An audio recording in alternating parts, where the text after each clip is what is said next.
시작기도 시작하겠습니다. 준비를 마치겠습니다.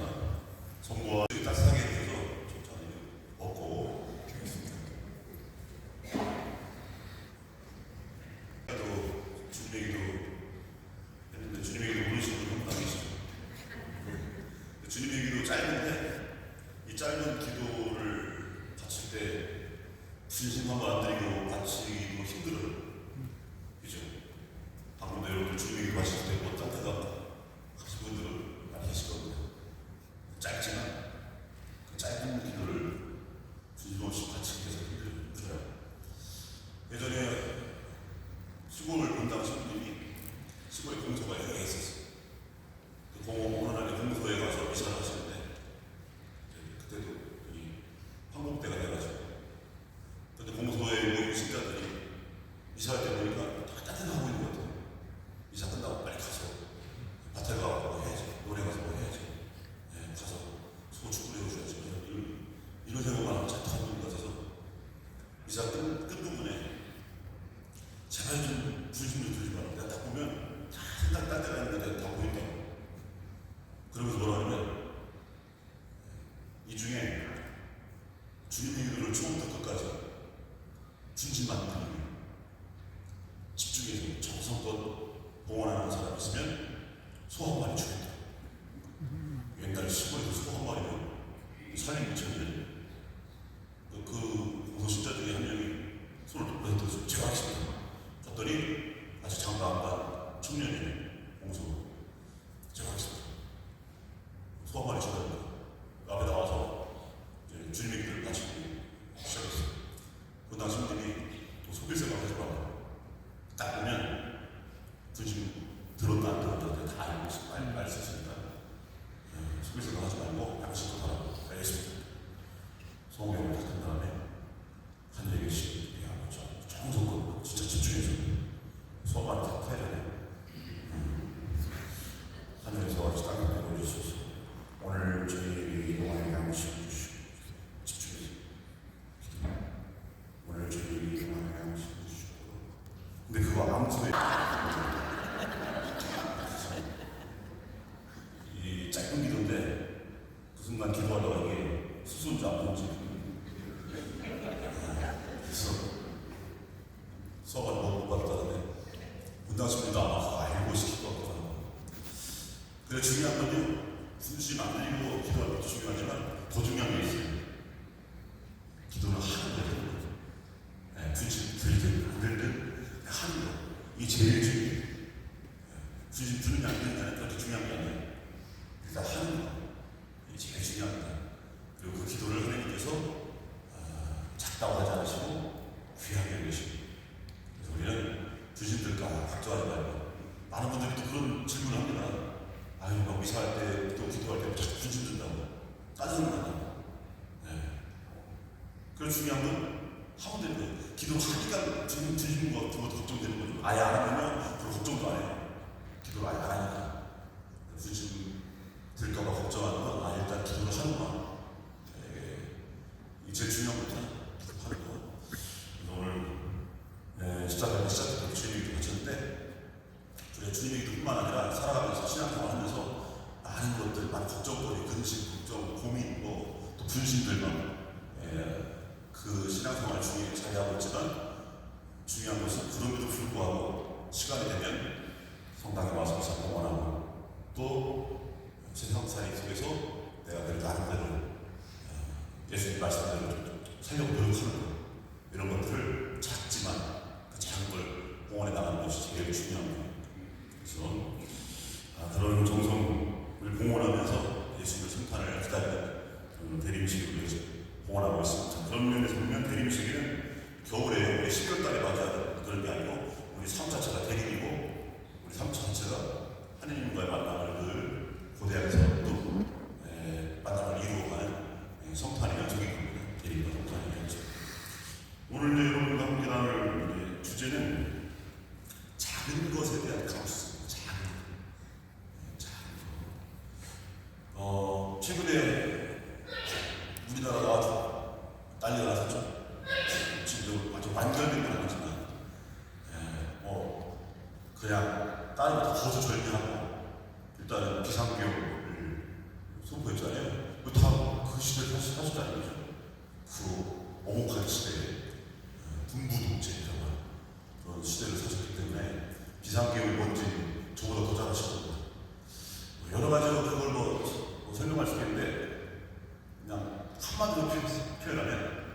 비상계엄을 하게 되면 단적으로 어떤 일이 벌어지냐면 인간의 존엄성이 훼손이 되거든요. 인간의 존엄성, 인권이 더 이상 지켜지지 않는 그런 세상이 되어버리는 거죠. 우리 역사 안에서 비상계엄이 제대로 목적에 따라서 합법적으로 이루어지는 경우는 거의 없고 대부분 자신의 권력을 유지하기 위해서 불법적으로, 반법적으로, 합법적으로 이루어지는 경우가 대다수이기 때문에 거기서 이루어지는 인권을 함부로 말살하고 인간의 존엄성을 훼손하고 이런 일들이 비춰졌죠. 이번에 다행히 비상계엄이 해제가 되고 이제 뭐 탄핵 정국이 됐는데 이런 세상을 살아가고 있지만 그럼에도 불구하고 세상이 어두우면 여러분 밤하늘을 바라볼 때 뭘 봐요? 어둠을 봐요. 거기 반짝이는 별을 보죠. 그죠? 우리 밤하늘을 바라볼 때 어둠을 보는 게 아니라 별빛을 봐요. 마찬가지로 이 비상계엄 이 시국에 우리들은 군인들의 촛불이 장갑차 이런 것도 보였지만 그들을 막아서 시민들의 그 모습, 그 용기 있는 모습들, 그리고 비상계엄 군 병사의 마음속 남아있는 양심. 사실 그 사람들이 마음을 먹으면 거의 초토화시킬 수 있는 병력들이었어요. 그런데 주저하죠. 오목거리고 망설이고 막 밀어붙이지 않고 그냥 살살 이건 그 마음속의 양심이죠. 그래서 사실 어둠이 짙을수록 별빛이 더 환하게 밝게 빛나는 것처럼 이 어두운 시대에 또 그런 시대적 양심들, 또 용기, 또 시대 정신 이런 것을 볼 수 있는 그런 시간들이었던 것 같습니다. 우리 신앙생활을 우리가 해나가고 있는데 작년 10월 30일에 어느 본당에 교회 본당에 가서 미사를 공헌해서 분당에 제가 전화해서 정의평화위원회에서 한 달에 한 번씩 정의롭고 평화로운 세상을 위한 미사를 공헌하는데 이번에는 그 분당에서 미사할 수 있도록 해달라 허락해 주었고 가서 평일 미사였어요. 미사를 공헌했습니다. 근데 10월 30일이니까 그 하루 전이 10월 29일이에요. 10월 29일, 작년 10월 29일은 재작년 10월 29일 딱 1년 된 10월 29일 뭐가 있었어요? 이태원 전투가 있었죠. 이태원 전투 119명이 젊은이들이 길 한복판에서 죽었어요. 그래서 그 딱 1년 된 날, 그 다음 날 미사를 공헌하는데 미사를 처음 시작할 때 성우경 듣고 인사를 한 다음에 주교 여러분과 함께 또한 여러분과 함께 한 다음에 그날 미사 지향을 얘기하잖아요. 그래서 제가 그날 미사 지향을 어제가 10월 29일인데 딱 이태원 전투가 1년 되는 날입니다. 어제. 그러니까 오늘 우리 이 미사를 공헌하면서 작년 1년 전에 그 희생된 119명의 젊은이들, 그 젊은이들의 영혼이 하나님의 참배하시고 영원한 생명, 평화의 누리시기를 누릴 수 있도록 기원하고 그 슬픔에 잠겨있는 유가족들에게 하나님의 크신 위로가 함께 하실 수 있도록 우리 함께 기도합시다. 했더니 자매님 한 분이 숨기려고 욕하면서 나오고 있어요. 제가 이거 틀리게 했어요. 제가 이사할 때 119명의 젊은이들을 위해서 기도하자고 영원한 생명을 위해서 그 유가족들의 슬픔 기억하면서 하나님의 위로가 함께 하시면 같이 기도하자 했더니 나와버렸어요. 숨기려고.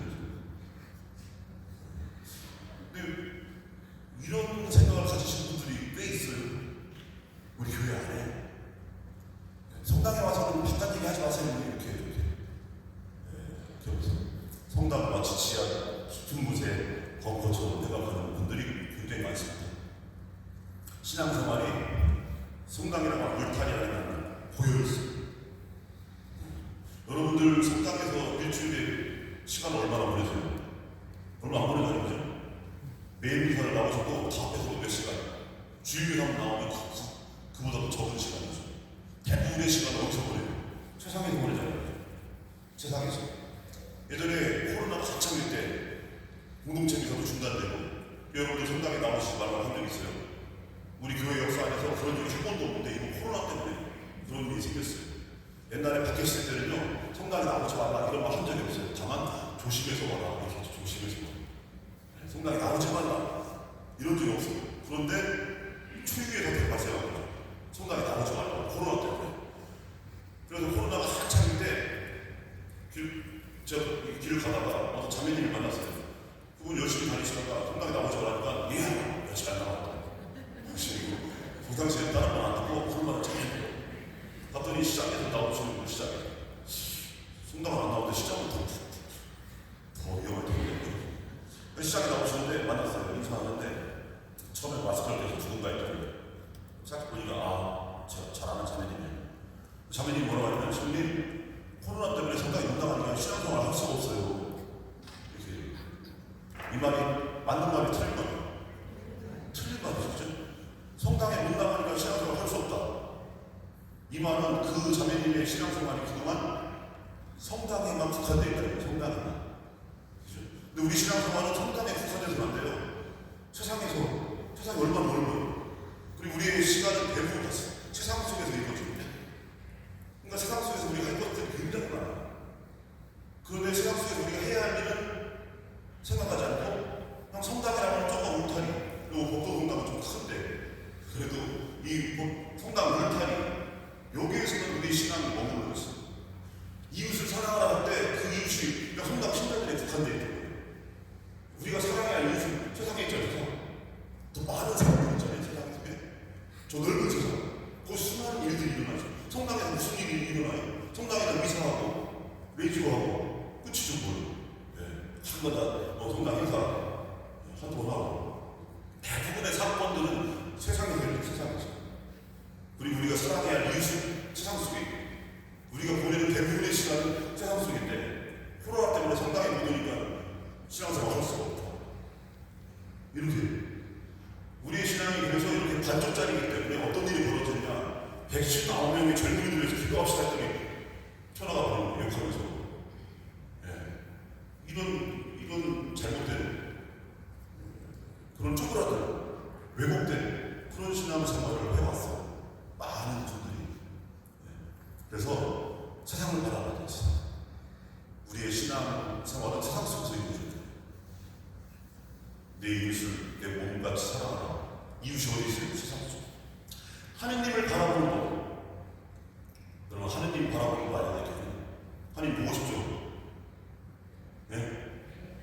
어떤 분은 제가 이렇게 얘기하면, 신부님 저 하느님 봤어요. 봤어요? 언제요? 지난주에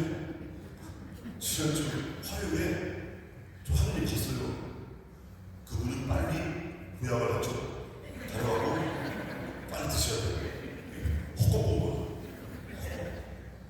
몸이 허하면 요즘 세상 살기 힘들잖아요.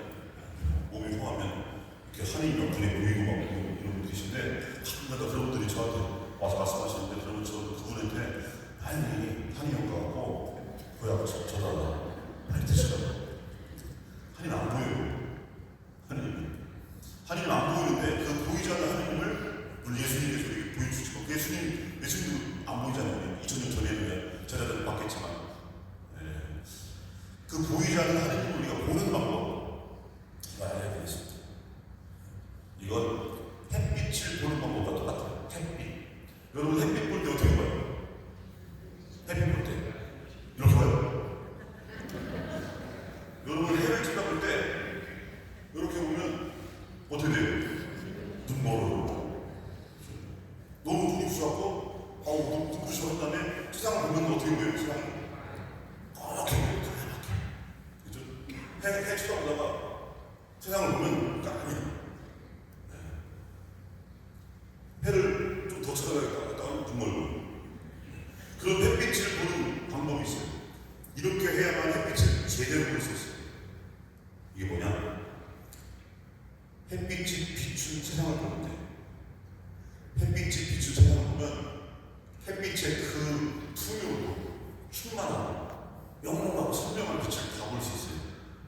붉은 장미꽃. 붉은 장미 아름답죠? 이 아름다운 붉은 장미꽃, 이 붉은 색 색이 햇빛이에요.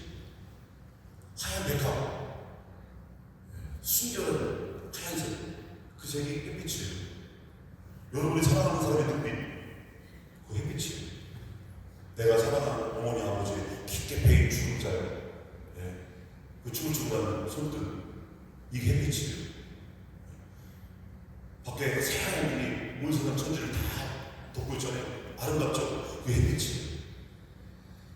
햇빛은 세상에 존재하는 피조물의 숫자만큼이나 피조물의 숫자만큼이나 다양하고 그만큼 아름다워. 그래서 햇빛을 보려면 고개 들어서 해를 보면 안 되고 눈먼으로 해가 비추는 세상을 봐야 돼요. 그러면 햇빛을 우리가 알 수 있어요. 느낄 수 있고 볼 수 있어요. 마찬가지. 하느님을 보는 것도 그렇게 할 거예요. 하느님을 본다고 해도 하느님을 직접 보는 게 아니에요. 고개 들어서. 사도행전을 보면요, 예수님께서 승천하신 다음에 제자들이 뭐 하냐면 허공을 보면서, 그러니까 천사가 나타나서 뭐라고 해요? 아니 지금 뭐 하고 있냐고. 거기 뭐가 있다고. 예수님은 그 모습 그대로 우리 보실 건데 너희들 가보라고. 어디로? 세상 속. 저 허공에 계신 게 아니고 세상 속. 우리가 한 가운데 오신단 말이에요. 그래서 우리가 하나님을 보려면 허공을 들어서 하나님을 보는 게 아니고 성당에 와서 나무로 만든 저 십자가를 뚫어지게 시다본다고 그걸 보이는 게 아니라 세상을 봐야 돼요. 왜 세상을 바라봐야 되냐? 햇빛이 비춘 피조물을 볼 때 햇빛을 볼 수 있는 것처럼 세상은 뭐냐면 하나님을 닮은 모습으로 창조했기 때문에 하나님. 세상은 하나님을 닮았습니다. 그 중에 가장 하나님을 닮은 존재가 우리 인간이잖아요. 그래서 우리는 세상에 수많은 피조물들을 바라봐야 되고 특히 사람을 봐야죠. 하나님 닮은 모습으로 창조된 세상 그리고 사람. 그때 우리는 우리의 원형, 누구의 하나님이죠. 우리의 원형. 우리는 하나님을 닮은 존재들. 그 원형이신 하나님을 볼 수 있는. 세상을 보지 않고 하나님을 직접 보겠다 하면 직접 해를 보는 사람을 눈보는 것처럼 하나님을 볼 수 없을 뿐더러 더구나 죽어요. 신약과 구약의 전통을 보면요, 전설을 보면 하나님을 본 사람은 죽는다 이런 표현이 있어요. 들어보셨죠? 하나님을 본 사람은 죽는다. 왜 죽겠어요? 이게 뭐와 똑같냐면 해를 직접 바라보면 눈보는 거랑 똑같은 거예요. 우리는 하나님을 직접 볼 수가 없어요. 그럼 우리는 죽어요. 감당할 수가 없기 때문에. 감당할 수가 없어요. 우리는 먼지 같은 존재예요, 우주에서. 하나님은 우주보다 더 크신 존재인데 우리가 어떻게 하나님을 볼 수 있겠어요, 직접. 그래서 우리는 하나님을 비추는 걸 보는 거예요. 하나님을 비추는. 하나님을 닮은 걸 보는 거예요. 그 속에서 하나님을 봐야 돼요. 세상을 봐야 돼요. 우리가 하나님을 사랑하는 것도 사랑. 하나님을 사랑하다. 어떻게 사랑해요? 물론 여기 와서 이사를 통해서 기도를 통해서 하나님을 사랑하고 마음을 표현하기도 하지만 그 못지않게 혹은 그보다 더 중요한 건 뭐냐면 하나님이 사랑하시는 세상, 당신 닮은 모습을 만들어서 세상, 이 세상을 사랑함으로써 하나님을 사랑해요. 세상을 바라보면서 하나님을 바라보는 것처럼 세상을 사랑함으로써 하나님을 사랑하는 거예요. 이게 바로 이웃 사랑이에요. 이웃 사랑. 그래서 이웃 사랑은요, 성당에 와서 하는 게 아니고 세상 속에서 하는 거예요. 세상 속에서. 하나님을 보는 것도 세상에서 보는 거예요. 물론 여기서는 전례적으로 그것을 상징적으로 보여줘요. 하나님을. 하지만 하나님을 실질적으로 만나는 것은 세상 속에서 만나는 거예요. 그런데 이 세상을 차단시키고 내 신앙생활은 오로지 성당, 안방, 건너방, 성당 이렇게 해버리면 어떤 일이 벌어지냐? 119명의 젊은이들 위해서 기도합시다 했더니 나가버리는 거예요. 이런 모습이 괜히 생기니까 복음은 빛과 같습니다. 여러분 밤에 어두울 때 이렇게 프레시피죠? 손전등을 켜서 어두운 밤길을 밝힙니다. 복음의 빛으로 이 복음은 손전등과 같은 거예요. 복음의 빛, 손전등. 그런데 세상을 바라보지 않고 성당 사례만에 머물러 있는 우리의 신앙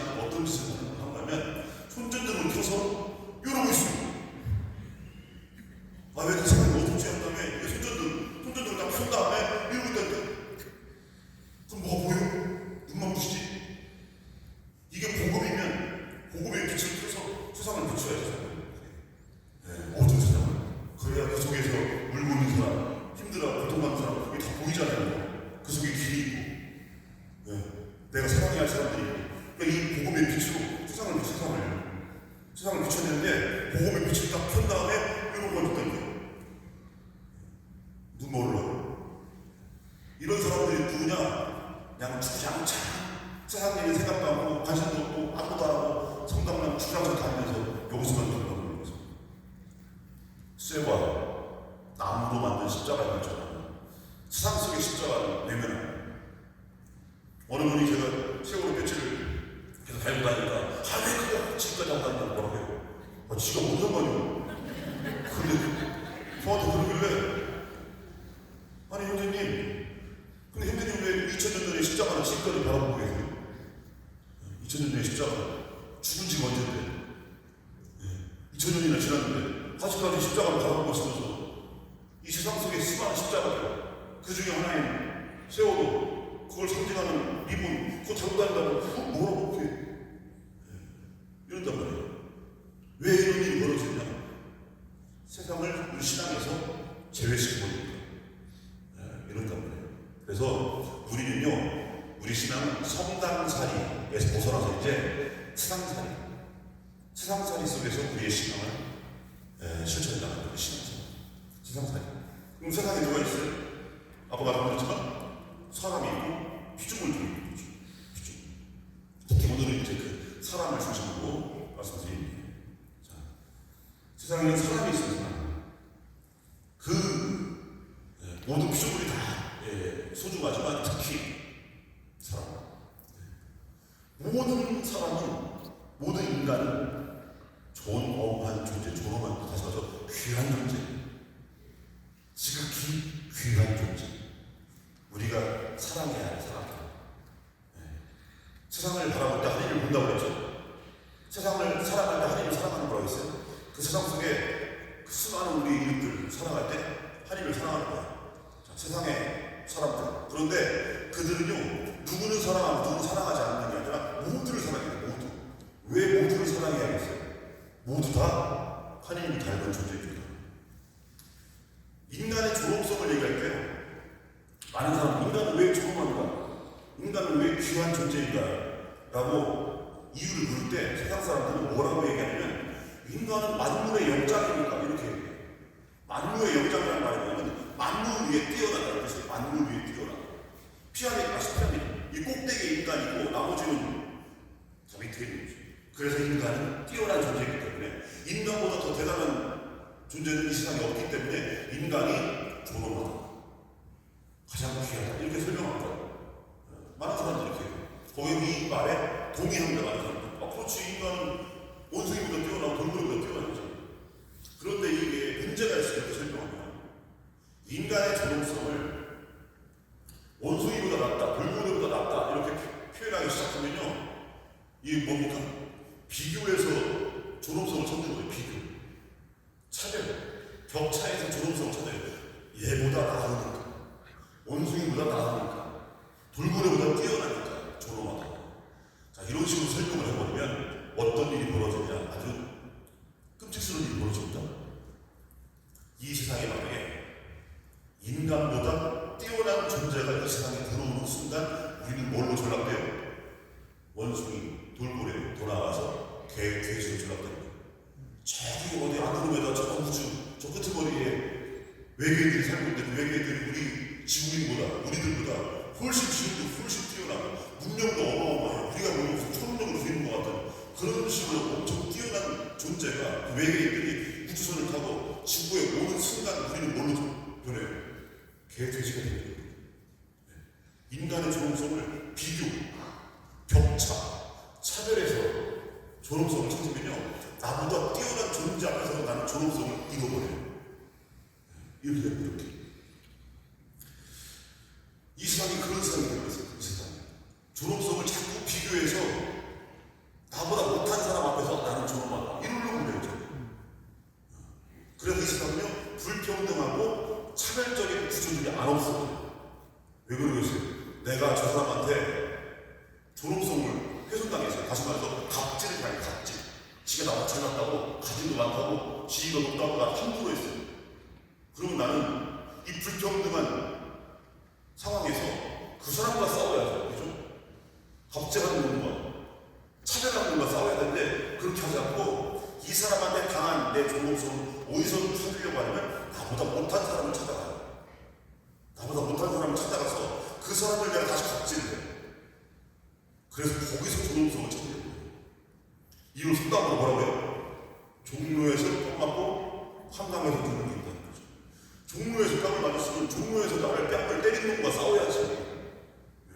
그래서 거기서 내 존엄성을 찾아야 되는데 내가 힘이 없으니까 그럴 수도 없고 해서 뺨 맞고 와서 안만한 건 찾아가는 거예요. 그게 어디서요? 한강에서. 근데 한강에 서성거리는 한강에 가서 거기서 그냥 내가 다시 나보다 힘없고 가지고 없는 사람한테 갑질을 하는 거죠. 그래서 거기서 내 존엄성을 찾아야 돼요. 그렇기 때문에 세상은요, 불평등하고 차별적인 구조들을 내가 없애려고 노력하지 않고 적응해버려요. 그래서 나는 내 존엄성을 찾으려고 나보다 힘없는 사람을 찾아가요. 이렇게 됩니다. 세상이 왜 불평등한가? 이래서 불평등한 거예요. 고치려고 안 하는 거예요. 여러분들 평등한 세상을 좋아하세요? 평등한 세상? 평등한 세상? 거짓말. 많은 사람들이 평등한 세상을 사실상 원하지 않아요. 이게 어디서 드러나냐면 여러분들 어느 날 아주 유명한 맛집이 있어요. 사람들이 그 먹으려고 줄을 막 어마어마했어요. 그래갖고 맨 끝에서 기다리면 1시간 반을 기다려요. 점심때 가서 일찍 왔겠거니 하고 갔더니 줄이 벌써 나보다 더 일찍 아침부터 온 사람이 있어갖고 길이가 어마어마해요. 보니까 야 이거 먹으려고 기다렸다가 1시간 반 걸리겠네. 그런데 그 가게 음식점 주인이 보니까 우리 메주마리에 단원이네. 그래갖고 줄을 서려고 딱 가는데 그 음식점 주인이 어머 차장님 오시더니 이쪽 저 안쪽에 안채가 하나 있어. 안채 몇 명 오셨어요? 5명인데 5명이에요? 저 따뜻한 사람 이쪽.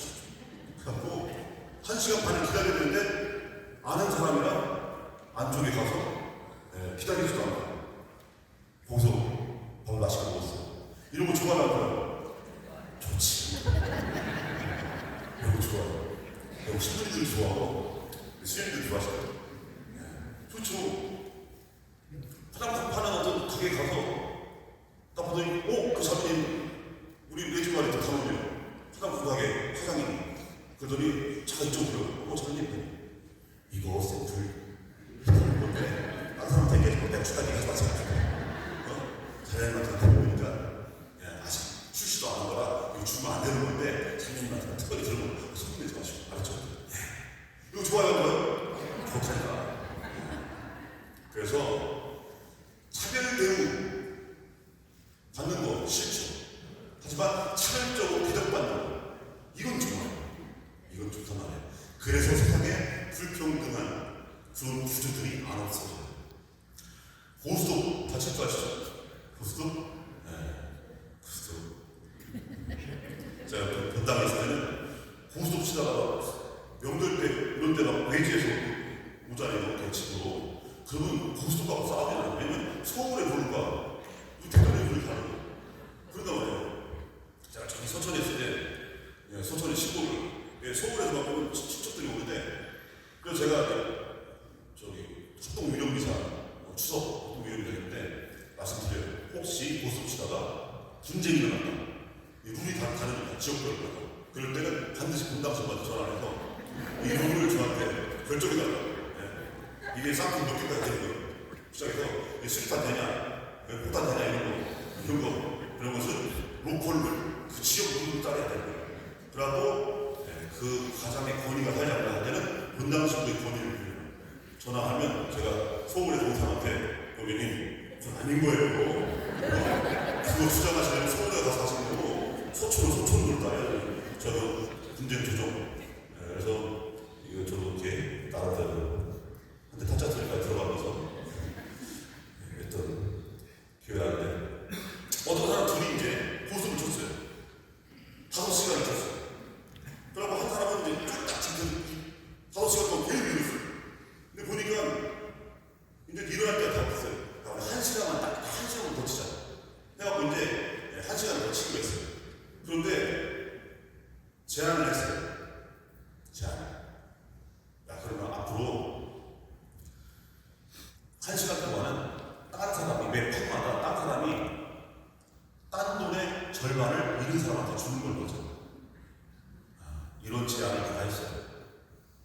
한 시간, 남아 한 시간 동안. 그러면 이 말을 반대하는 사람이 누굴까요? 돈 딴 사람일까요? 잃은 사람일까요? 이 모습 잘 안 쳐서 그렇지만 거의 대부분, 아니 거의 100% 잃은 사람이 반대해요. 잃은 사람이. 왜 그러겠어요? 여러분들 잃은 사람의 심리를 모르시는 건데 내가 한 시간 동안 복구를 해야 돼요. 마음에. 네? 5시간 동안 이것을 얼마나 많이 읽었어요. 이걸 1시간 만에 빨리 마음에 하려면요. 그런데 내가 따기 시작해서 끝발부터 따기 시작했는데 이거 50%도 내놓으라고. 그래서 잃은 사람은요. 나머지 1시간 동안 딸 것을 생각해요. 딸 것을. 잃을 거라고 생각 안 해요. 그래서 오히려 딴 사람보다 딴 사람은 그래 뭐 50% 내놓으세요. 많이 땄으니까 그 정도 해줄 수 있어요. 근데 오히려 잃은 사람이 반대해요. 안 된다고. 내가 지금 잃은 게 얼마나 되지? 1시간 동안 복구해야지. 이런단 말이에요. 바로 이 심리. 불평등한 구조 속에서 이 세상. 거기서 이 불평등을 깨 없애고 평등한 세상 만들어야지. 이런 생각을 해야 되는데 그게 아니고 나도 나중에 기회가 되면 나도 누리고 싶은 그 불평등하고 차별적인 구조 속에서 나도 누리고 싶은 나도. 내가 지금 이 위치에 있지만 나도 저 위치에 가면 나도 그렇게 아랫사람들에게 그렇게 갑질할 수 있습니다. 나도 취직에 당해왔는 거예요. 군대가 그랬잖아요. 군대가 이등병 때 취직에 당하다가 건강대하고 야 지금 그런 거 없어 이렇게 잘 안 해요.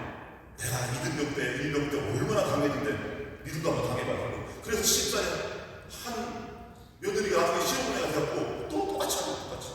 네. 시어머니가 돼서 그래, 내가 옛날에 며느리 때 시집살이 한번 생각해서 나는 그러지 말아야지 그렇게 안 해요. 꼬우면 너도 나중에 시어머니 돼야지. 이런 거죠. 그래서 세상은 그런 불평등한 구조로 남아있게 되는 거죠.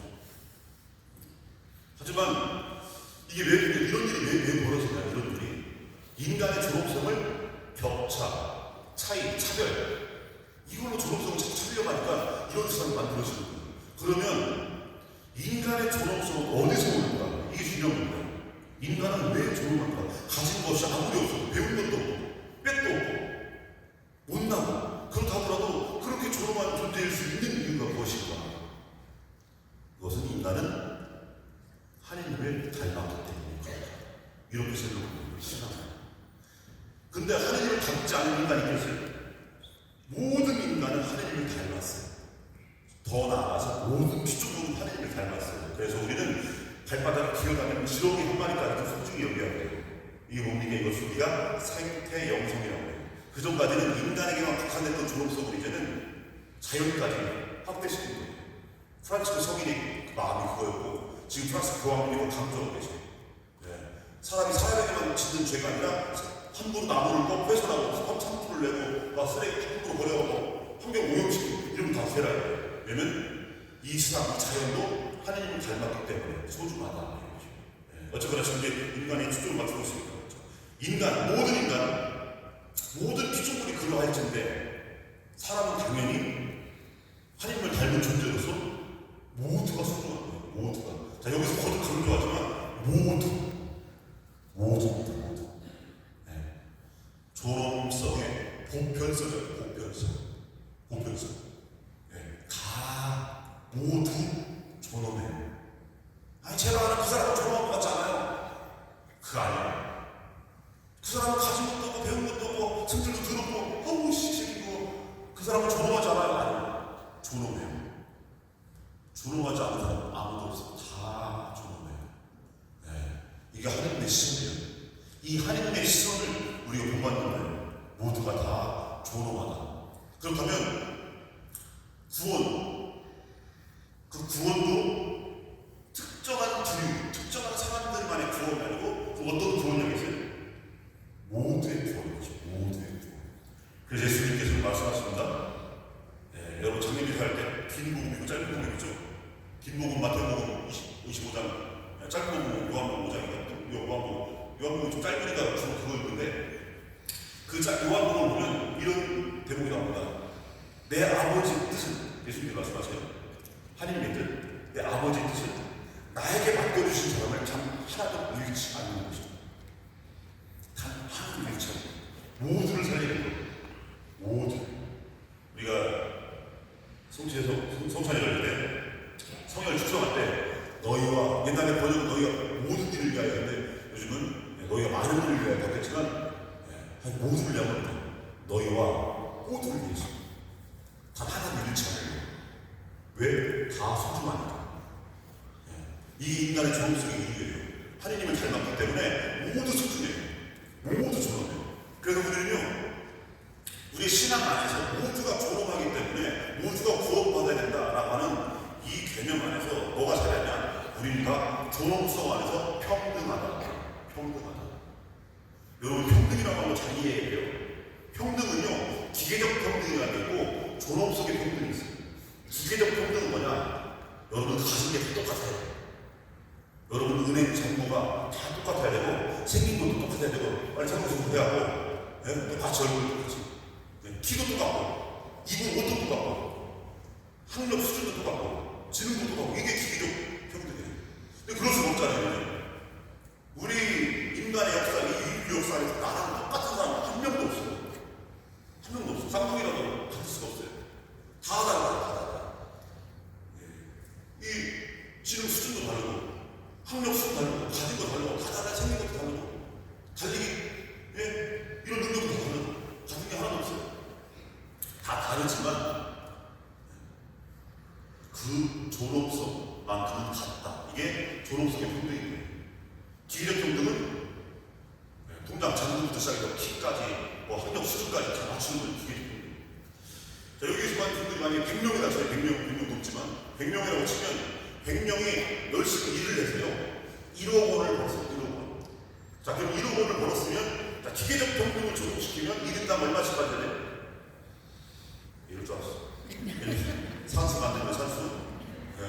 뭐 돈도 침침하고 뭐 이제 들고 까먹고 다 그럴라요. 이제 다 그래갖고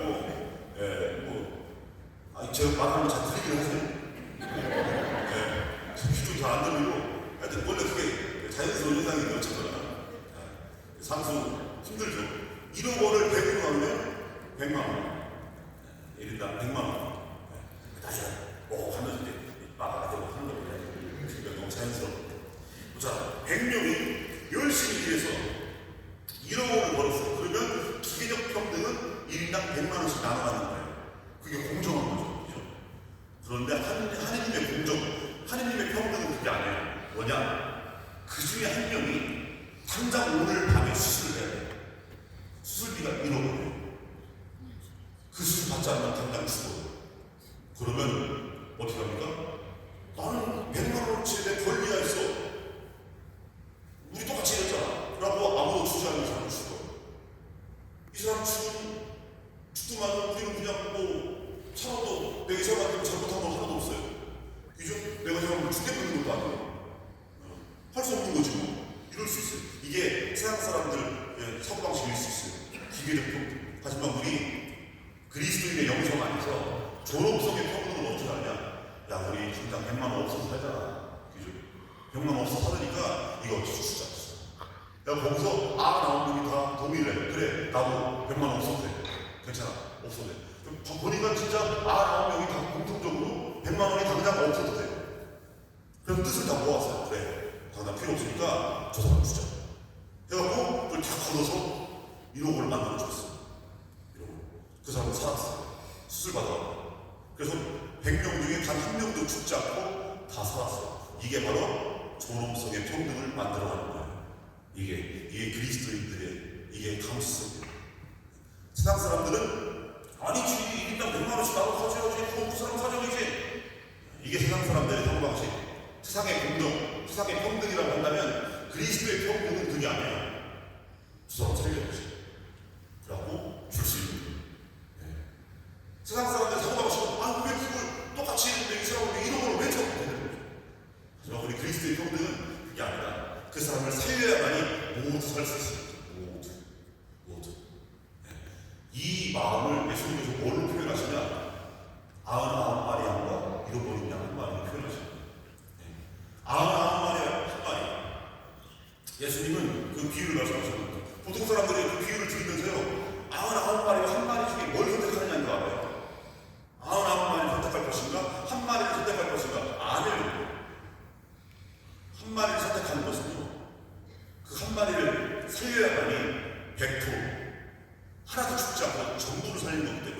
하나를 선택하는 건 전부 선택하는 것이고 99도 일부분이고 하나도 일부분이에요.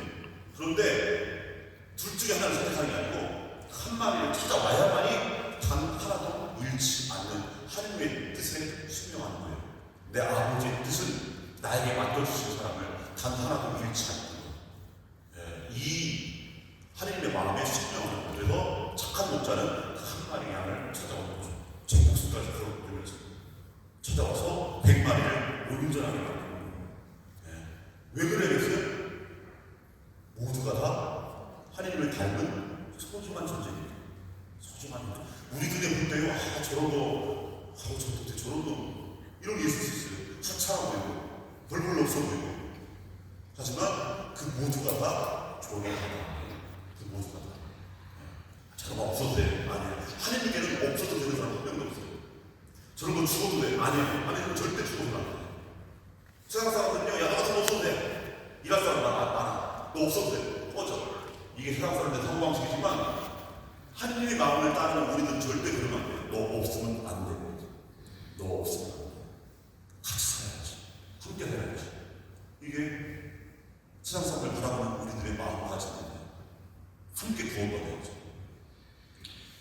사도 바울께서 말씀하십니다. 우리는 다 연결되어 있다. 우리가 왜 다 함께 살아야 된다. 모두가 존엄하기도 하지만 그 모두가요 하나님과 연결되어 있다 이렇게 설명해요. 한 지체가 고통을 겪으면 모든 지체가 함께 고통을 겪습니다. 한 지체가 영광을 받으면 모든 지체가 함께 기뻐합니다. 여러분은 그리스도의 몸이고 한 사람 한 사람이 그 지체입니다. 다 연결되어 있습니다. 그리스도를 머리로 하고 다 연결되어 있는 분들이 모두가 소중하고 모두가 존엄한데 그 존엄성이 서로 떨어져 있는 게 아니라 다 연결되어 있는 거예요. 여러분 큰 종이죠. 종을 윗부분을 망치로 뜯으나 밑에를 뜯으나 어떻게 울려요? 전체가 울리죠. 이 세상이 그렇게 이루어져 있어요. 그렇게 다 연결되어 있어요. 근데 이 사실을 잊어먹고 그동안 우리가 어떻게 살았냐면 각자 도생을 살았어요. 각자 도생. 저 사람 되게 나만 행복하면 되는 거예요. 저 사람 굶어 죽든가도 나만 배부르면 되는 거예요. 남의 집 자식 죽든가도 내 자식만 건강하고 잘 되는 거예요. 이렇게 살아왔어요. 그런데 그게 아니다. 우리 그리스도인들의 신앙 안에서는 그게 아니다. 사도 바울의 말씀처럼 우리는 다 한 형제요, 자매요, 한 가족이고 다 연결되어 있다. 그래서 우리는 살아도 같이 살아야 된다. 행복해도 같이 행복해야 되고 같이. 이걸 가장 최근에 전 세계 사람들에게 알려주신 분이 계세요. 우리는 다 연결되어 있습니다. 사실 이 세상 사람들에게 알려주신 분이 계세요. 누구겠어요? 코로나님께서 알려주셨어요. 코로나. 우리는 다 연결되어 있다.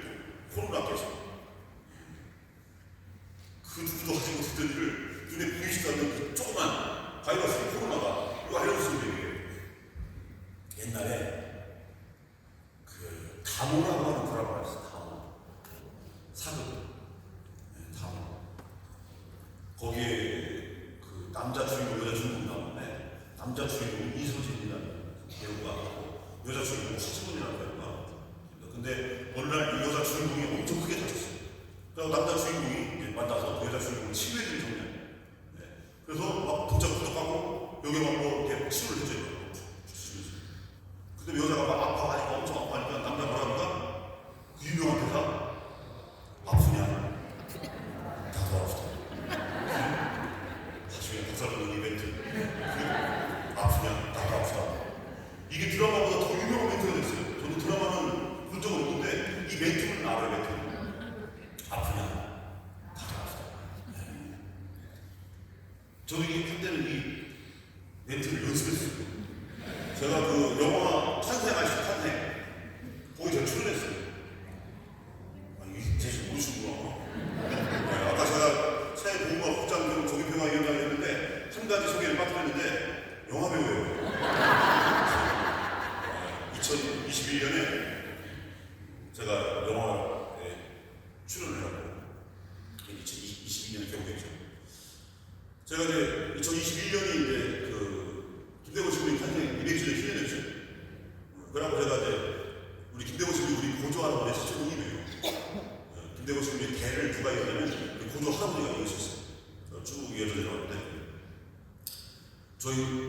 전체 성인이 3명이지. 복자가 2명, 순교자가 15명이에요. 이 정도 돼야 죽여지 마요. 그러고 우리가 대를 이을 때 다 외아들 나갔고, 아버지가 3대 독자. 아버지가 시합을 가져가다가 시합을 안 받아줬어. 대가 끊긴다. 그래도 가겠다고 하면 받아주는데 할머니도 반대. 왜냐면 네가 가서 사제가 되면 우리 가문의 김대모 신부 이후로 2번째 사제가 되니까 얼마나 가문의 영광인데, 근데 그러면 대가 끊기니. 근데 김대모 신부 이쪽으로는 한 명도 대가 끊겨버린 거죠. 그래서 후위를 동봉하자. 그래서 우리 아버지가 어머니 아버지가 아들내 딸내 촌남매가 있어요. 후위를 충분히 동봉할 수 있게. 그래서 아들내 딸넷이 낳았는데 아들넷이가 식구가 됐어요. 그리고 딸넷 중에 수녀 하나, 서약하고 서로 공룡 하나, 여자 2명 결혼하고, 그래서 된 끊겼어요. 그런데 이 정도 돼야 믿는 집이다. 그래서 사형제 신부 중에 둘은 대만에서 설교하고, 둘째 엄마 막내는 큰형과 저는 기름교 소속으로 지금 이제 큰형은 천안 당구대 병원 장난 친구고, 저는 이제 교구청에서 하고 있습니다. 하여튼 그래서 조상은 젊은 덕분에 토크쇼, 김대호 선생님 탄생 200주년 10년 토크쇼에 출연해서 한 2시간짜리 토크쇼예요. 하는데 감독님으로부터 전화가 왔어요. 인사 나누고 왜요? 했더니 이제 그분이 시나리오를, 대본을 쓰다가 영화 시나리오를 쓰다가 막히는 거예요. 여기 이 중요한 장면에서는 뭔가 이렇게 멋있는 대사가 딱 있으면 좋은데, 김대모 신부님이 그 감옥 안에서 임치백에 의해서 세례를 주실 때 그때 뭔가 하는 감동적인 말, 이거 쓰고 싶은데 이거 못 쓰는 거죠. 그러다가 이제 토크쇼에 출연해서 제 입에서 나오는 그 주옥 같은 말씀들을 막 방송을 통해, TV를 통해서 보다가 저거다. 근데 제 허락 안 받고 마음대로 쓸 수 없으니까, 저작권은 저한테 있으니까 전화를 한 거예요. 그 말씀 갖다 써도 되겠습니까? 얼마든지 다 쓰시라고. 그래서요, 그 영화 보면 마지막에 쭉 엔딩 크레딧 올라가잖아요. 막 사람들 이름 쫙. 거기에 대본 보면 그 영화 감독 박흥식 감독님, 박흥식, 김용태 딱 써있어요. 산생 영화 시나리오. 그리고 그 감독님 하신 말씀이, 신부님 제가 보니까요, 신부님은 연기도 잘 치시겠어요. 그런데 제가 어렸을 때부터 그런 말을 많이 들었습니다. 그랬더니 배역을 하시겠대요. 그러고 배역을 기다렸죠. 나중에 딱 왔을 때 이문우 요한이라고 103위 순교 석인 중에 한 분이에요. 이분이 누구냐면 앵베르 주변인 복사를 썼는데, 마카오 간 3명의 신학생 말고 다시 3명의 신학생을 또 뽑아요. 한국 교회에서. 그리고 다 돌아가시죠. 순교했어요. 3명 다 순교했는데 그 3명의 신학생이 누구냐면 정한상 바오로, 이문우 요한, 그리고 이제이 토마스로 추정이 돼요. 그래서 정한상 바오로, 이문우 요한, 이제이 토마스. 그 중에 이문우 요한 역할을 받았어요. 그리고 딱 저는 그 전에 제가 이제 연기 연습도 하고, 왜냐면 아침에 일어나서 양치하고 세수할 때 거울 있잖아요. 거울 보고 연기 연습. 왜냐면 제가 연기를 해야 되니까. 마마! 독특하여 주십시오. 이런 거 연습하고, 우는 연습도 해보려고 자꾸 안 합니다. 그러다 그때 했던 게 연습이 아프냐? 나도 아프다. 이런 것도 연습하고. 그래서 제가 해야 할 형광펜으로 출처는데요. 왔어요. 제가 할 부분이. 딱 봤더니 대사가 없어요. 그냥 앉아있는 건데, 그게 어디냐면 앵베르 신부님이 3명의 신학생을 임명할 때 정화상 바오로가 제가 어떻게 그런 걸 하냐 했더니 순명하라 할 때 이제 그 장면에 그 정화상 바오로 앞에 앉아있어요. 안성기 선배님, 저는 선배님이라고 불러요. 저는 배우니까 안성기 선배님이랑 이무식 선배님 앞에 제가 딱 앉아있어요. 대사가 없으니까 뭐라고 해볼까 해서 이문우 요한 할 때 제가 고개를 요거 하나 했어요. 애들 요거 하나. 그래갖고 저 때문에 영화를 6번 보고 계세요. 6번. 저 찾으려고 6번을 봤어요. 그래도 못 찾았어요. 왜냐면 이게 꽤 나와요. 거기에 꽤 나오는데 대사가 없어서 그렇지. 분명히 봐야 돼요. 나중에 제가 나온 걸 봤더니 연기가 너무 잘했어요. 연기를. 주님, 제가 이런 제가 한 겁니까?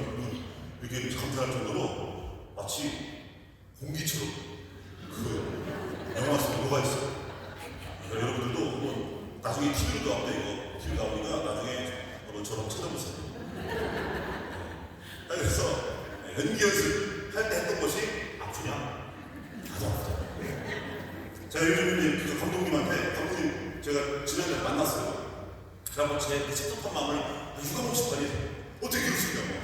제가 한마디 없는 걸 준다고 해갖고 다음 차기 잡때 저를 반드시 캐스팅해갖고 압력을 넣고 있습니다. 그래서 뭐 연락하고 할 때마다 계속해서 딴 얘기 안 하고 영화 얘기만 하고 나를 캐스팅하라고. 다음 지금 누구랑 주변님께도 혹시 제가 다음 작품에 캐스팅 될 수 있습니다 했더니 대답도 안 하시더라고요. 그래서 제가 다음 작품을 기다리고 있습니다. 혹시 멜로 영화 같은 것도 그래서 그때를 대비해서 지금 연습할 거예요. 아프냐? 진짜 아프다. 우리 헤어져.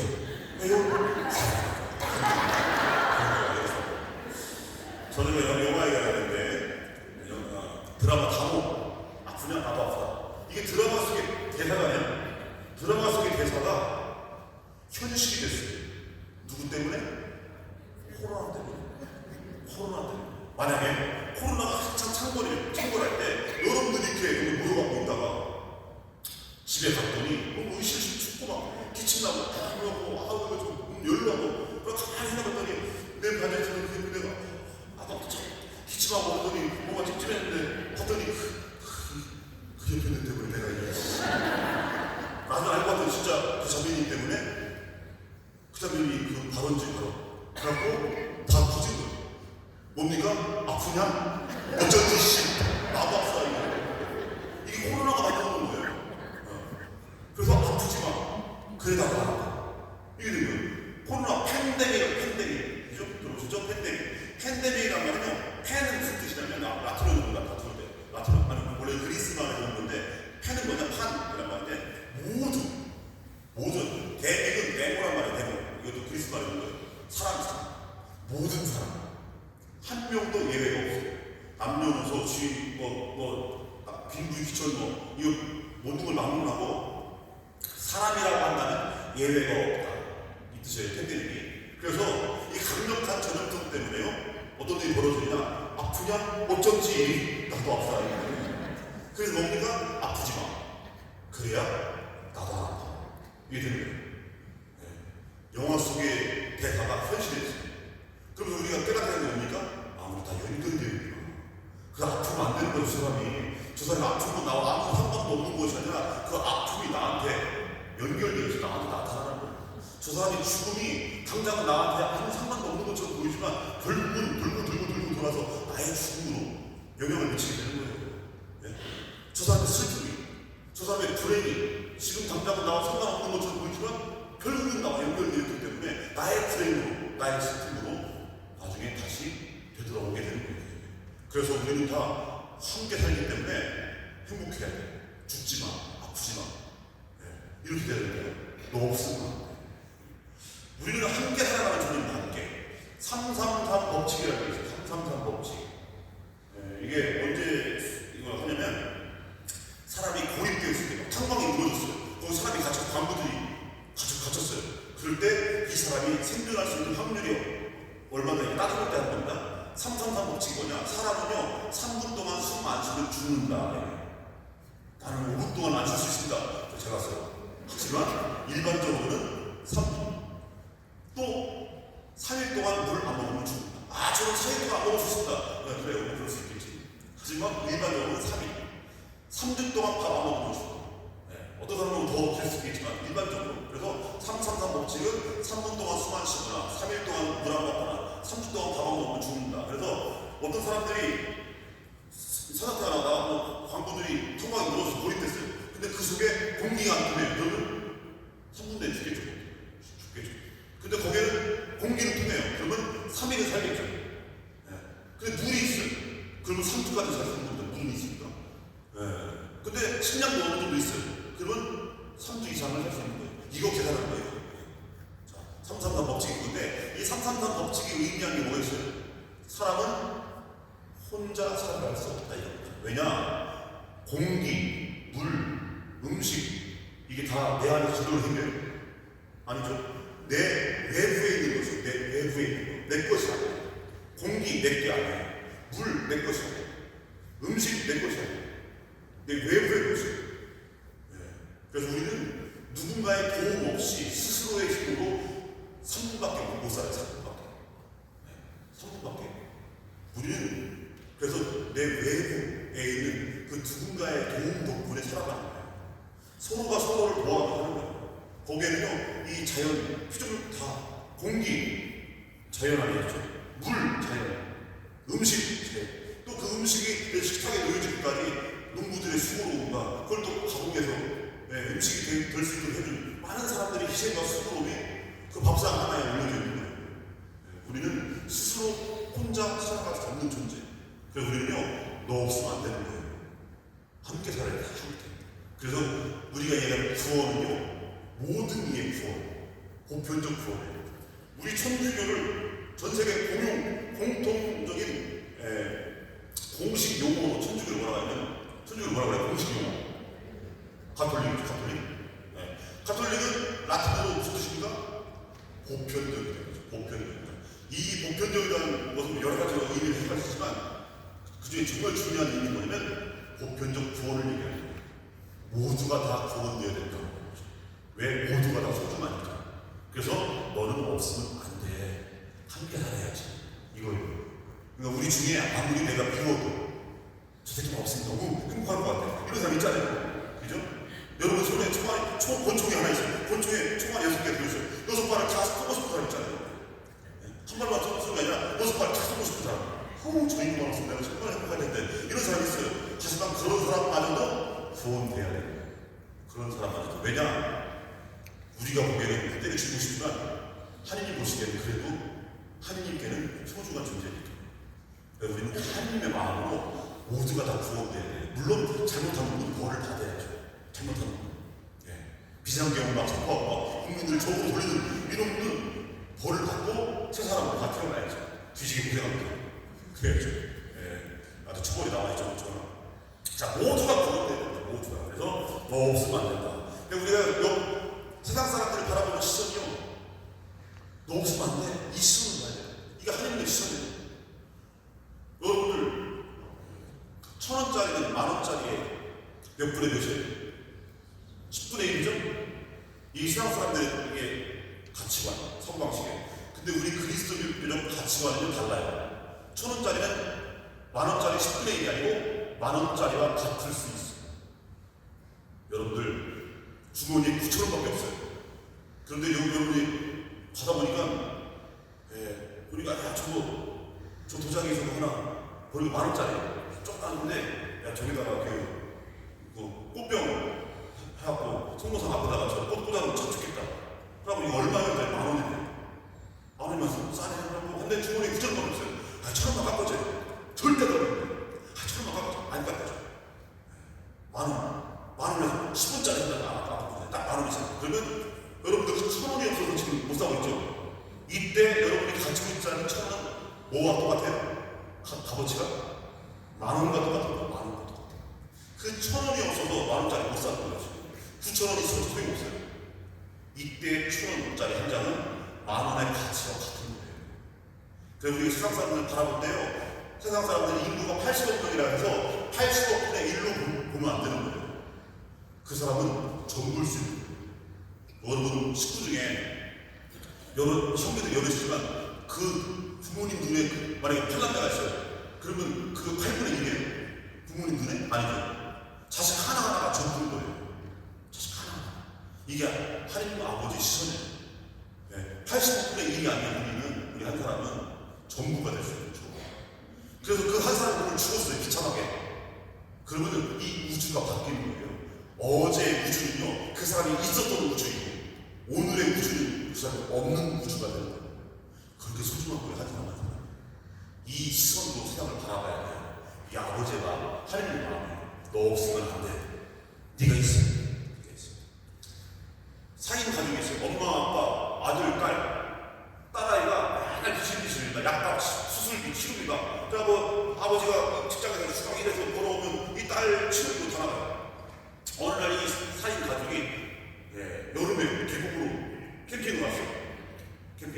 근데 밤에 막 폭우가 내려가고 막 떠내려갔어요. 그러다 그 사이 세로 엄마, 아빠, 아들만 살고 막내딸은 죽었어요. 막내딸. 그러니까 이 아버지가 하는 말이, 야, 우리 중에 제일 비실비실 맨날 약값 수술비에가 돈이나 돈 다 들어가는 제 막내딸이 죽었는데, 그래 우리 나머지는 살았지 않냐? 그리고 앞으로는 술도 이거 약간 들어갈 일도 없고, 그리고 우리가 살았으니까 다행이지. 예? 그 4분의 3을 살았잖아. 그리고 가장 현찬을 해주시고, 그러니까 우리가 오늘 기념하는 의미로 우리 삼겹살 파티나 아빠가 뭐 삼겹살 먹자고 살아난 기념으로. 그러니까 아들이 아버지 무슨 말씀을 그렇게 하세요? 예? 삼겹살 파티라니. 아들이 막 화를 내고 소고기를 먹어야지. 이게 웃으시잖아요. 웃잖아요. 왜냐면 여러분 왜 웃고 계세요? 말이 안 되니까 웃죠. 그죠? 말이 안 되니까. 4분의 4가 그냥 딱 막내가 죽었다고 해서 4분의 3 살았으니까 됐지 뭐 이게 아니잖아요. 그 막내딸은요 전부일 수 있는 거예요. 그죠? 4분의 1이 아니야. 이제 앞으로 이 가족은요 그 이전의 가족일 수가 없어요. 그 이전의 가족은 막내딸까지 살았던 가족이고 4명 다 온전했던. 근데 이제는 막내딸이 없어요. 뭘 해도 없어요. 막내딸. 이 가족은 절대 옛날로 못 돌아가요. 막내딸이 없는 가족이에요. 이 막내딸은요 4분의 1이 아니에요. 전부인 거지. 여러분들이 웃으셨다는 것은 이걸 알기 때문에 웃으셨지만 황당하다는 거죠. 아버지의 반응과 큰아들의 반응이 황당하잖아요. 그런데 이 황당한 일들이 세상에서는 비일비재하게 벌어져. 세상에서 남의 집 자식이 죽기만 하면, 남의 집 가족이 망하는 분해게 시키기만 하면, 내 자식만 건강하면 되는 거, 나만 행복하면 되는 거예요. 나만 배고프면 되는 거예요.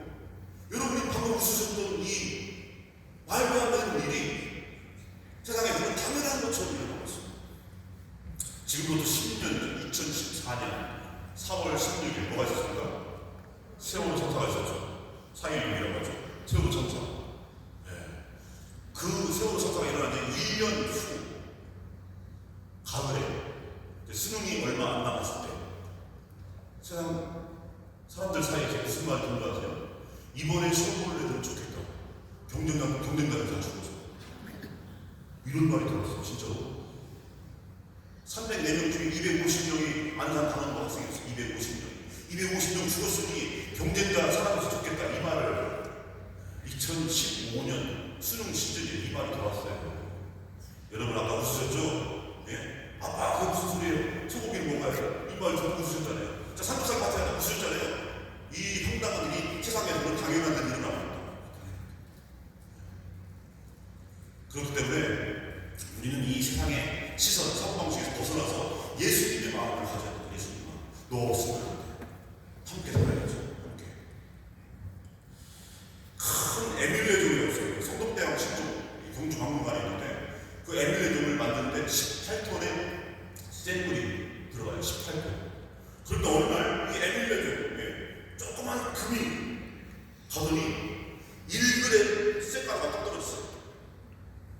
그러면 이 종은 그 다음날부터 1g이면 18톤에 1800만 분의 1이에요. 그러면 1800만 분의 1만큼만 소리가 안 나요?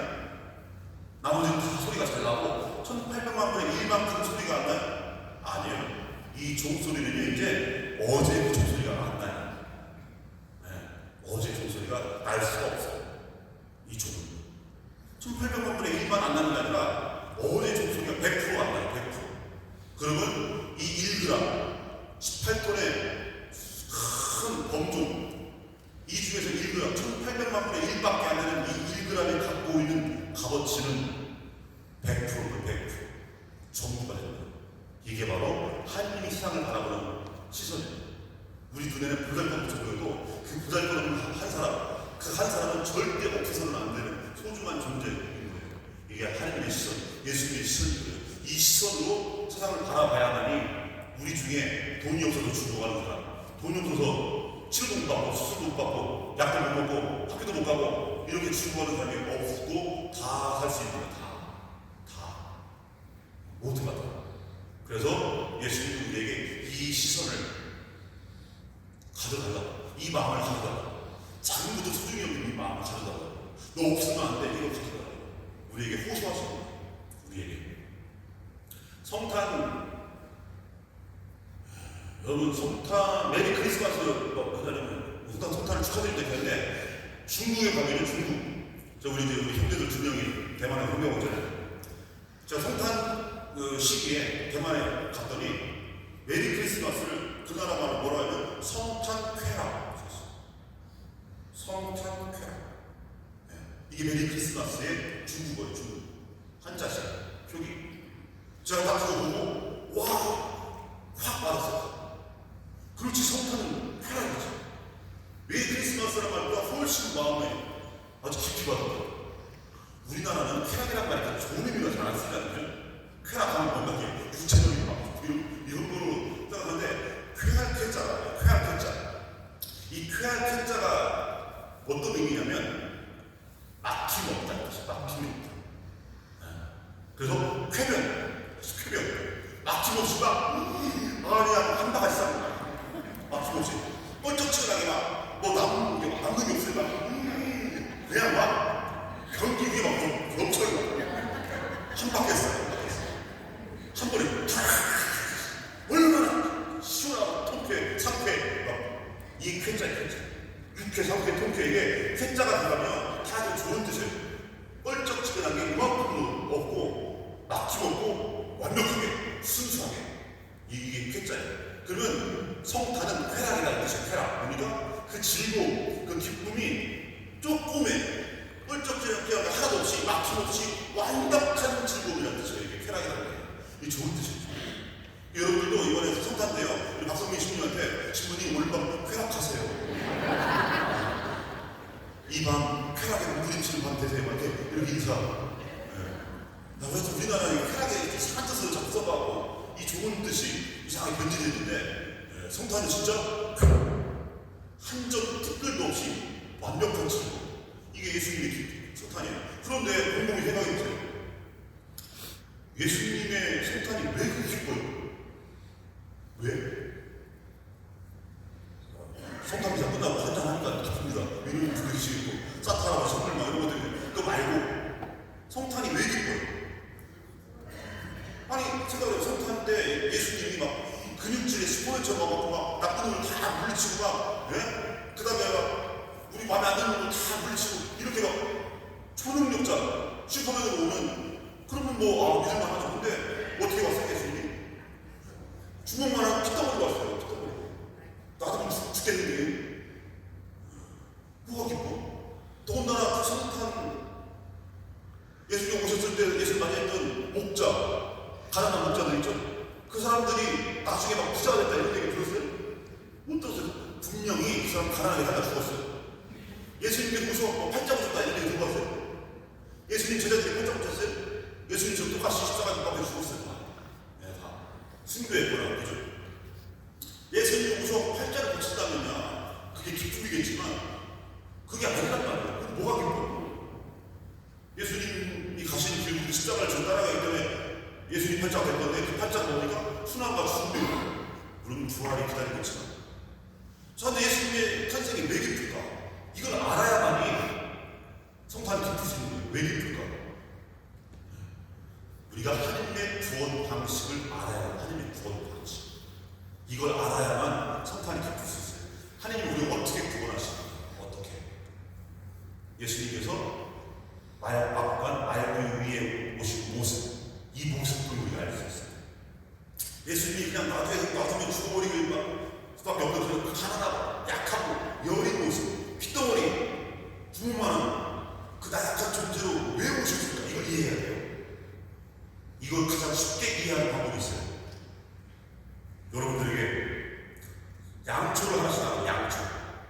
이 양초를 들고 집에까지, 밖에 비도 오고 바람도 불 수 있어요. 집에까지 절대 꺼뜨리지 말고 집에까지 가져가야 돼요. 여러분들 양초 하나씩. 여러분들 이거 어떻게 들은 거예요? 그냥 들고 이렇게 가요. 막 밖에 나가자마자 꺼져버려요. 그죠? 아니면 나가다가 내 콧바람에 꺼질 수 있어요. 양초를 들고 여러분 집에까지 안 꺼뜨리고 가는 방법 어떻게 합니까? 여러분 온몸으로 함사가야겠죠. 온몸으로죠. 이쪽에서 막 쳐놓고 이렇게 가든지 온몸으로 호흡을 만들어서 바람을 막아가면서 이렇게. 이게 뭡니까? 이 모습이에요. 이 여러분의 사랑입니다. 그래서 예수님은 바람 앞에 촛불처럼 와요. 절대 꺼지지 않는 손전등처럼 오시는 게 아니고, 바람으로 안 꺼지는 손전등의 모습이 아니라 바람만 살짝 불면 꺼질 것 같은 그런 위태위태한 그런 여리고 약한 모습으로 우리에게 오셔서 우리 보고 뭐라고 하죠? 살리라.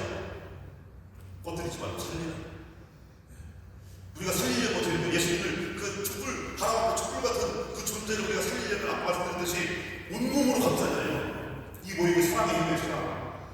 우리 몸이 바람막에 가서 온몸으로 감싸서 이 바람 앞에 촛불을 살리는 것처럼 그 사랑이 있다면 그냥 나중에 죽게 생긴 예수님을 우리가 온몸으로 감싸 안아서 살릴 수만 있다면 그 사랑만 있다면 우리 주위에 이 세상 중에 이 세상 사람 중에 아무리 가난하고 힘없고 능력도 없고 가지고 없고 그렇다 하더라도 죽지 않고 살 수 있습니다. 이 뜻이 믿들 여러분이 바람 앞에 촛불을 온몸으로 감싸서 살릴 수 있는 그 사랑만 있다면 그냥 나중에 죽게 생긴 돈다 건강 대장이 왕실에 태어난 그 유라비에 태어난 아기가 아니고 저 짐승의 거처 낙관의 짐승의 밥그릇 말구 위에 태어난 그 비천하고 가진 것 없고 보잘것 없는 핏덩어리 그 예수님을 여러분 온몸으로 감싸 안아서 살릴 수만 있다면 그 사랑만 있다면 이 세상에 가진 게 없다고 죽을 수 있는 사람 한 명도 없습니다.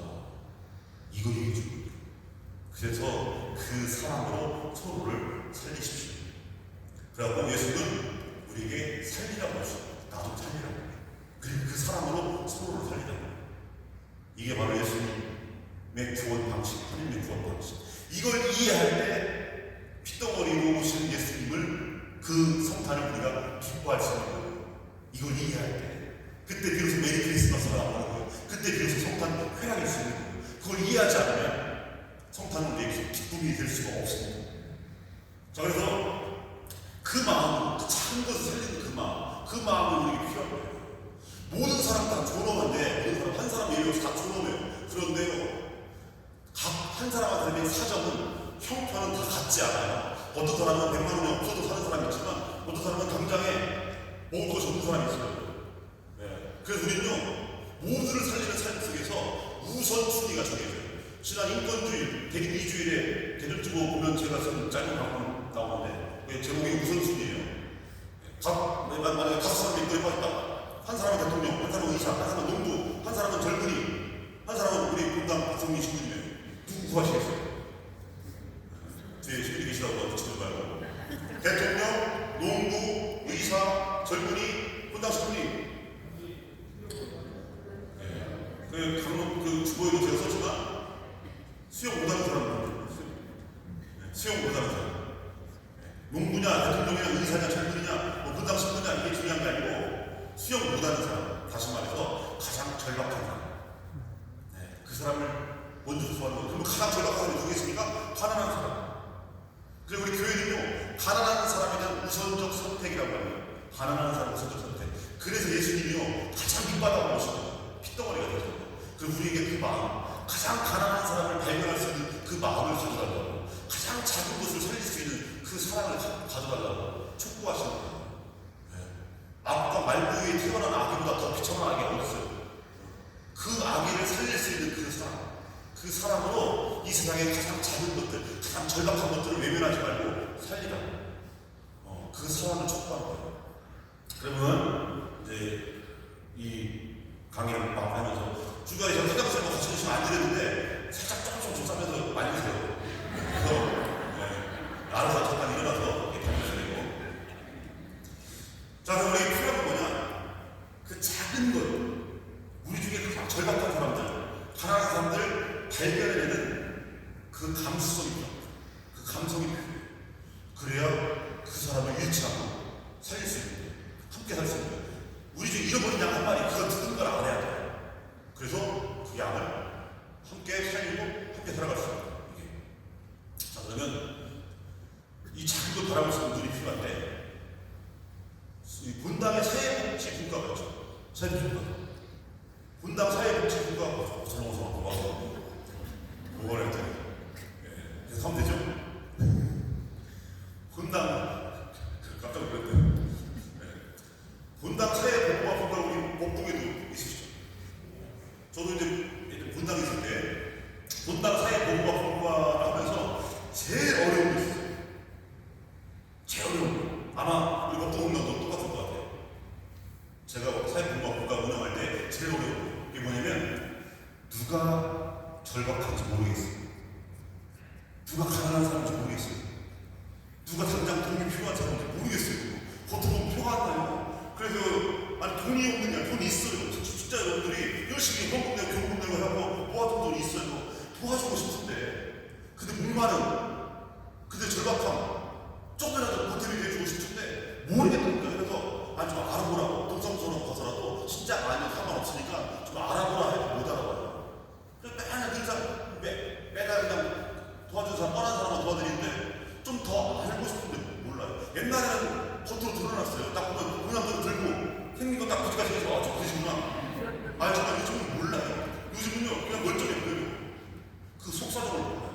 여러분들 자존심이 있기 때문에요. 딱 힘들어요, 딱 가난해요, 나 절박해요 이런 얘기 안 해요. 겉으로 표가 안 나요. 그래서 몰라요. 이게 제로 보여요. 그렇잖아요? 이게 제로 보여요. 옛날에는 요즘 그지가 생겼고 또 미친 사람 요 꽃 하나 뽑아 하는 거예요. 너 미쳤냐고 드러나요. 근데 요즘은요 미쳐도 잘 안 드러나요. 그래갖고 분당 인수인계 할 때 있잖아요. 전임 분당 신부님이 우리 분당 가면 미친놈 하나 있어. 누군데? 설명해줘. 잘 몰라. 가면 알 거야. 알았어. 와요. 처음엔 잘 몰라요. 그러다가 어느 날 했던 말 또 하고 들어가다가 뭔가 이상한 뭐지 사람 하다가 얘기를 나눠보니까 이 사람이 전임 분당 신부 얘기하는 조금 미친놈이야. 나중에 아니라 나중에. 겉으로 멀쩡해요. 겉으로 보면. 근데 몇 마디 나눠보니까 이 미친놈이 얘구나. 그걸 알게 되는 거죠. 숨어있어요. 제가 가난한 사람, 절박한 사람, 숨어있어요. 우리의 손길을 간절히 원하는 이 숨어있어요. 그래서 알아채요. 예수님처럼 알아채요. 예수님이 기가 막히게 알아채요. 그 예수님은요 그냥 지나치지 않아요. 착한 사마리아 사람의 뒤를 보면요 사제, 레위 지나쳐가 보죠. 그런데 착한 사마리아 사람은 지나쳐가지 않고 강도 많은 사람을 치유해 줍니다. 예수님 절대 지나쳐가지 않아요. 대표적인 얘기가 이제 하혈한 여인 12일 동안이나 하혈병을 걸려갖고 막 고생 가산마저 다 탕진하고 그래도 아무리 애를 써도 이 병이 낫지 않아요. 그러니까 밖에 나오지도 못하고 집안에만 틀박혀 있는 거예요. 왜냐? 밖에 못 나가요. 하혈병을 걸리면요 여자가 이제 한 달하고 달고리 하잖아요. 그러면 이 부정한 여인이면요 사람이 스쳐도 부정해져요. 율법이에요. 그래갖고 꼭 집에 있어야 돼요. 왜냐면 사람 만나면 안 돼요. 촉만으로도 부정해지니까. 그런데 이 여인은요 12회 동안 하혈병으로 앓고 있으니 12회 동안이나 부정한 여인이 됐던 거고 아무도 접촉할 수 없어요. 얼마나 이 사람의 삶이 얼마나 힘들어요. 그래서 이 여자가 마치 사람의 감성적으로 예수님 오신다는 소문을 듣고 목숨 걸고 간 거예요. 목숨 걸고. 왜냐면 군중 사이를 끼어들었으니 많은 사람들 다 부정하게 만들고 있는 거예요. 이 사실이 발각이 되면요 돌로 그냥 쳐죽여요. 돌로. 목숨 걸고 간 거예요. 목숨 걸고 예수님 옷자리에 서게 저기 마산 시험에 그 교육관에 보면요 인상 깊은 그림이 하나 있는데 그림이 가로로 낄쭉해요. 그리고 세로로 짧고 가로로 낄쭉한 그림. 그 그림에 발이 막힐 발, 사람 발이 막혀져 있고 손이 하나 남겨져 있어요. 바로 그 장면을 화가 그린 거예요. 얼굴 하나가 안 나오고 발과 손 하나가 나오는데 그렇게 감동적인 그림. 하이란 여인의 그 모습을 그린 거예요. 근데 이때 예수님께서 이거 알아채요. 누가 내 옷자리에 걸렸다. 그러니까 제자들은 이해를 안 했죠. 아니 여러분 지하철에 막 버스, 마른 버스 막 부득이 이러고 그런 것처럼 막 많은 군중들 사이가 이 부딪히는데 무슨 주가 예수 옷자리에 걸렸다고 합니까? 지금 다 부딪히고 다 보이는데 아니 그거 말고 누군가가 정말 간절한 마음으로 내 옷자락에 손을 댄다. 이거 알아챈다는 거예요. 이거 어떻게 알아채요? 예수님은 민감성 피 엄청 민감한 아주 극도로 민감한 감수성을 갖고 있기 때문에 그냥 사람 만나서 부딪히는 것과 달리 정말 간절하고 절박한 마음으로 당신 옷자락을 잡은 손길을 느끼는 거예요. 그래서 그 여인을 만납니다. 이 여인은 불교스님도 겁나겠지만 그 여인의 구원을 선언해줘야 되시는 거죠. 그 여인이 깨끗해졌다는 것을 온 사람들 앞에서 선언을 해줘요. 이렇게 예수님도 사람들이 부들부들 웃는 눈길도 주지 않고 지나쳐가는 그 자케오를 예수님이 그냥 지나쳐가지 않고 오늘 내가 내 집에 온 후에 원래대로 자식 잃고 그 외아들 잃고 울부짖는 그 과부 그 과부의 슬픔 그 초상 행렬을 그냥 지나쳐가지 않아요. 멈춰서서 울부짖는 과부 그 외아들을 살려줘요. 그래서 지나쳐가지 않고 항상 멈춰서서 눈여겨보고 살려줘요. 예수님의 감수성. 이 감수성 우리가 가져야 돼요. 그러면 이 감수성 우리가 갖고 살기 위해서 어떻게 될까? 세 가지 덕목이 필요해요. 세 가지 덕목. 하나, 둘, 셋. 세 가지. 이 세 가지 덕목을 갖고 있는 대표적인 사람들이 있어요. 이걸 우리 대립식으로 보냈는데 성탄을 준비하고 있죠. 우리가 말구유에 태어나신 그 가난한 예수님을 그 피덩어리, 그 바람 앞에 촛불 같은 그 예수님을 예수님으로 알아본 메시아로 알아본 사람들이 세 부류가 있어요. 세 부류. 이 세 부류의 사람들이 가지고 있는 덕성, 덕. 이걸 통해서 우리가 그 작은 것을 소중히 여기는 감수성을 우리가 가질 수 있어요. 그러면 이 세 부류의 사람들이 누구냐? 누구겠어요? 첫 번째. 가난한 목자들이죠. 요즘 밤에도 잠도 못 자고 양을 쳐야 한다. 두 번째 누가 있어요? 예수님을 알아봤다. 동방박사가 있죠. 동방박사. 세 번째 어린 아기 예수님을 알아봤던 세 번째 사람. 노인들 시메온과 한나. 물론 마음간에서 알아보신 건 아니고 성전에서 알아보신 건 아니죠. 하루에도 수십 명, 수백 명씩 아이들이 보는 데서 보는데 거기서 알아봐요. 어떻게 알아봐요? 기가 막힌 거죠. 그 감수성. 동방박사 그 몸부서도 예수를 알아봐. 뽑아요. 하나님 먹자. 그 베들레헴에서 그 아기 예수님 찾아요. 어떻게 알아봤을까? 이 사람의 공통성이 있어요. 공통점. 목자들은 가난한 사람들. 동방박사는 이방인, 우리로 말하면 난민이나 뭐 이주노나 이런 사람들이죠. 이방인. 이스라엘 사람들이 정말 싫어했던 사람들. 이방인. 개새처럼 추구했다. 자, 가난한 사람, 이방인, 또 심형을 만나는 노인들. 세 명의 공통점이 뭡니까? 그 사회에서 별 볼 일 없는 사람들. 네. 가난한 사람, 이방인, 노인. 네. 이게 사회적으로 소외된 사람들. 근데 그 사람들이 오히려 예수님을 알아봐요. 각각의 특징이 있어요. 특징.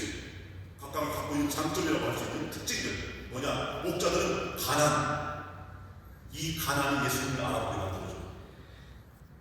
동방박사들은 관찰. 시메온과 한나는 기도. 자, 가난, 관찰, 기도. 세 가지가요. 작은 것들을 알아보야 해요. 작은 것들을 귀하게 여길 줄 알고 알아볼 게 만드는, 또 섬길 수 있게 만드는 그 감수성을 만들어요. 첫 번째, 목자들의 더 가난. 천사가 나타나서요, 수수께끼 같은 그런 말을 말해요. 포대기에 쌓여 부유에 보인다.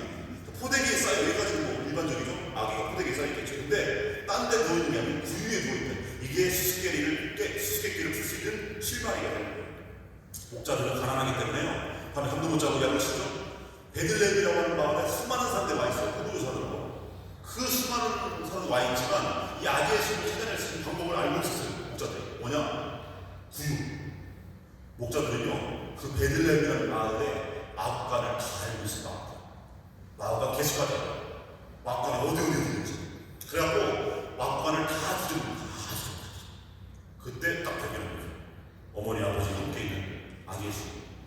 그 손가락을 보고 발견한 거예요.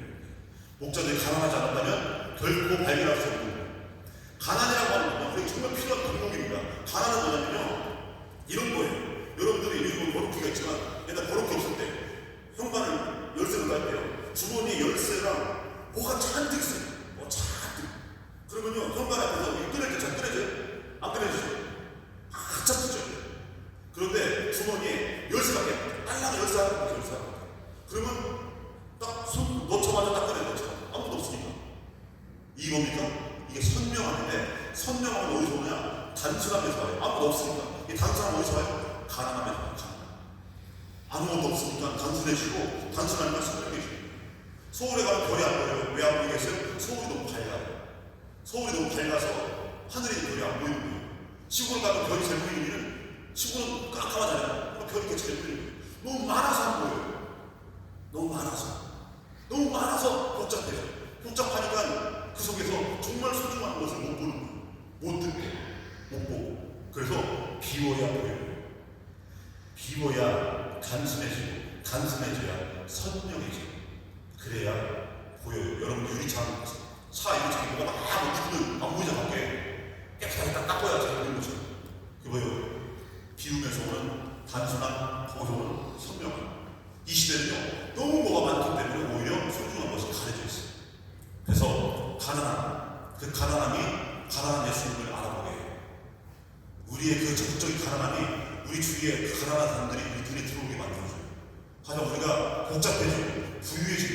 가난한 사람들이 부흥시다고. 그리고 우리 교회가 가난해져야 되는 이유는 우리 교회가 더 단순해져야 돼. 그래야 생명이죠. 그래야 가난한 사람들이 우리 교회를 찾아올 수 있어요. 가난. 그 중요한 덕목입니다. 이게 바로 목자들을 통해 우리가 배울 수 있는 거죠. 목자들을 통해서 비울 때 설명해줬다.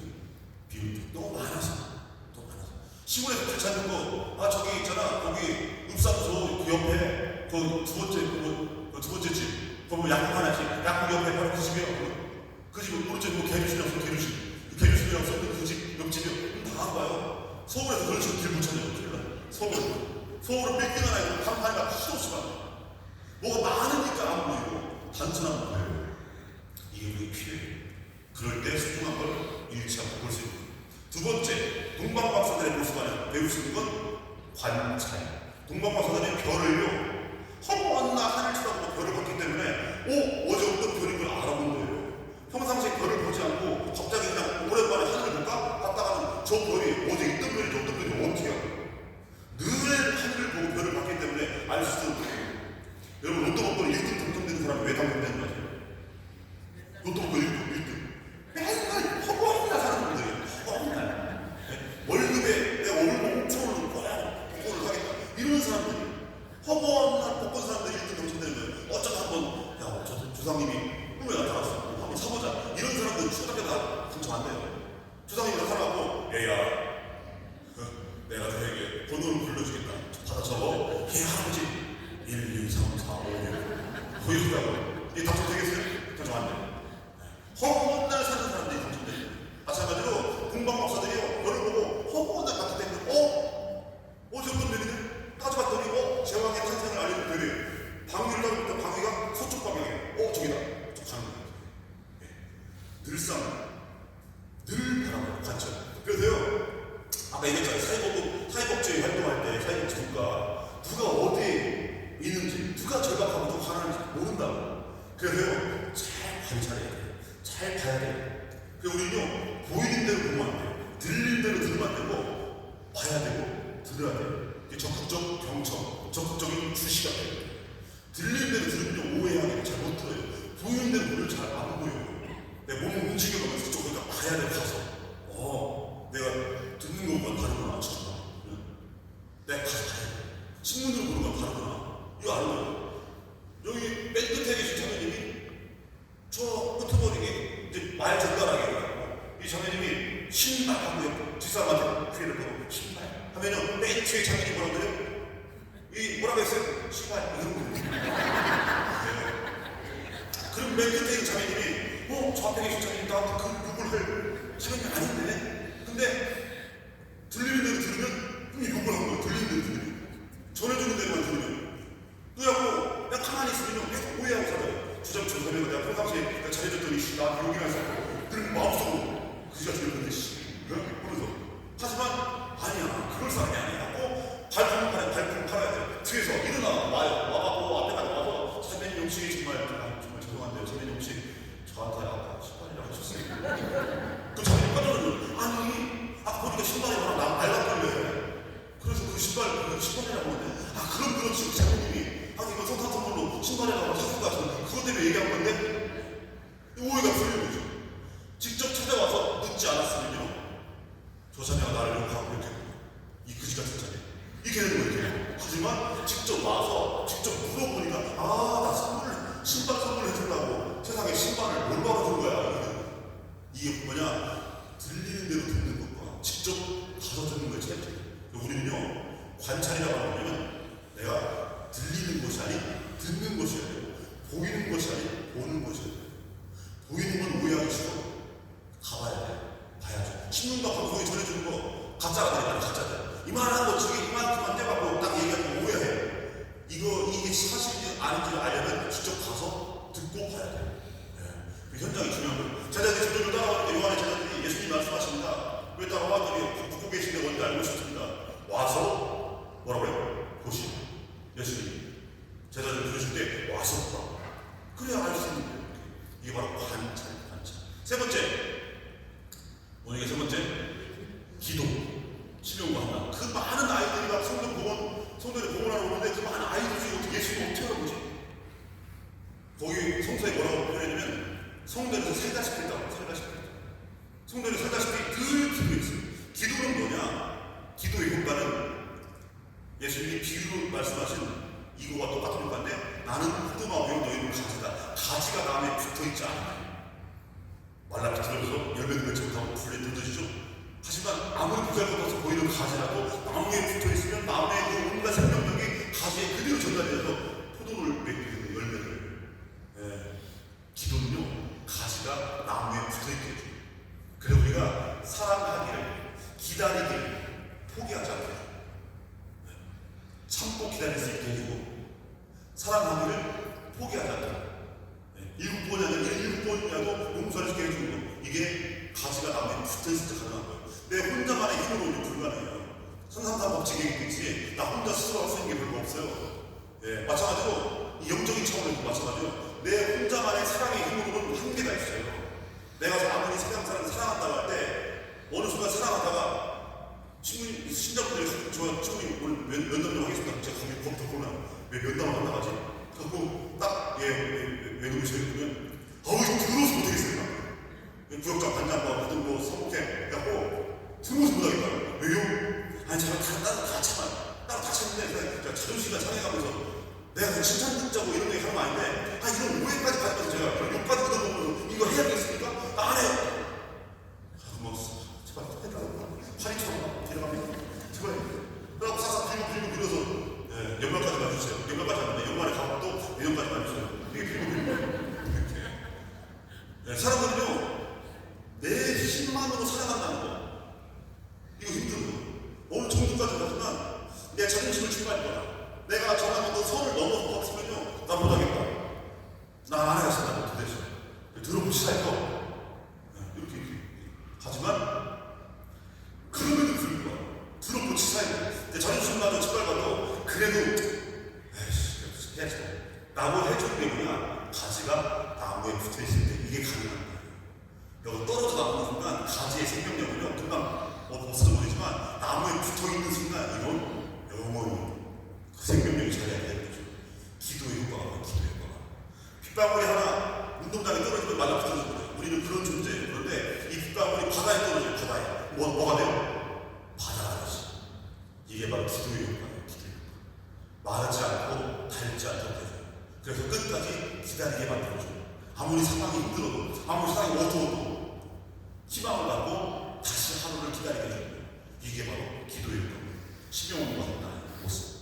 자, 가난, 관찰, 기도, 이 세 가지 덕목이 핏덩어리 예수님을 살릴 수 있게 만들어주는 그런 나약한 바람 속에 바람 앞에 촛불 같은 그런 우리 주위의 그런 무달거리는 사람들까지도 소중한 사람으로 감싸 안을 수 있는 그 모습을 갖게 해줍니다.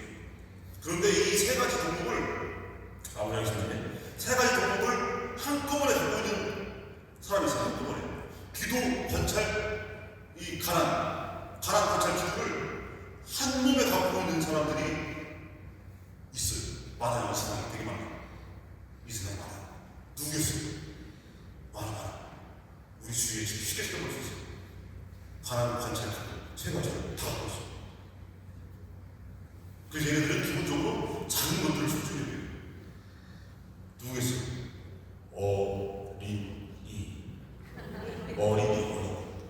어린아이들이 세계를 다 갖고 있어요. 우리가 한때 어린이였어요.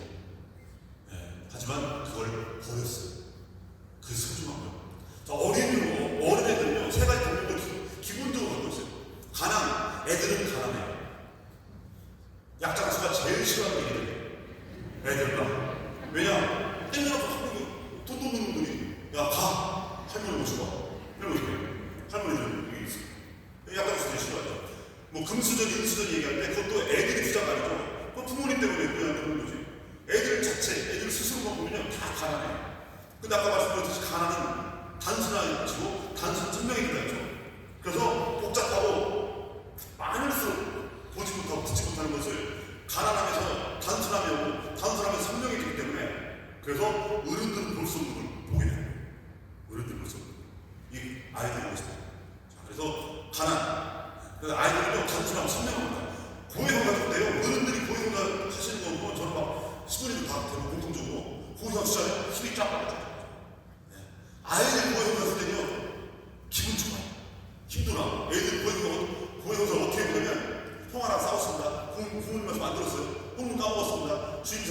저는 빠졌어요. 맞아.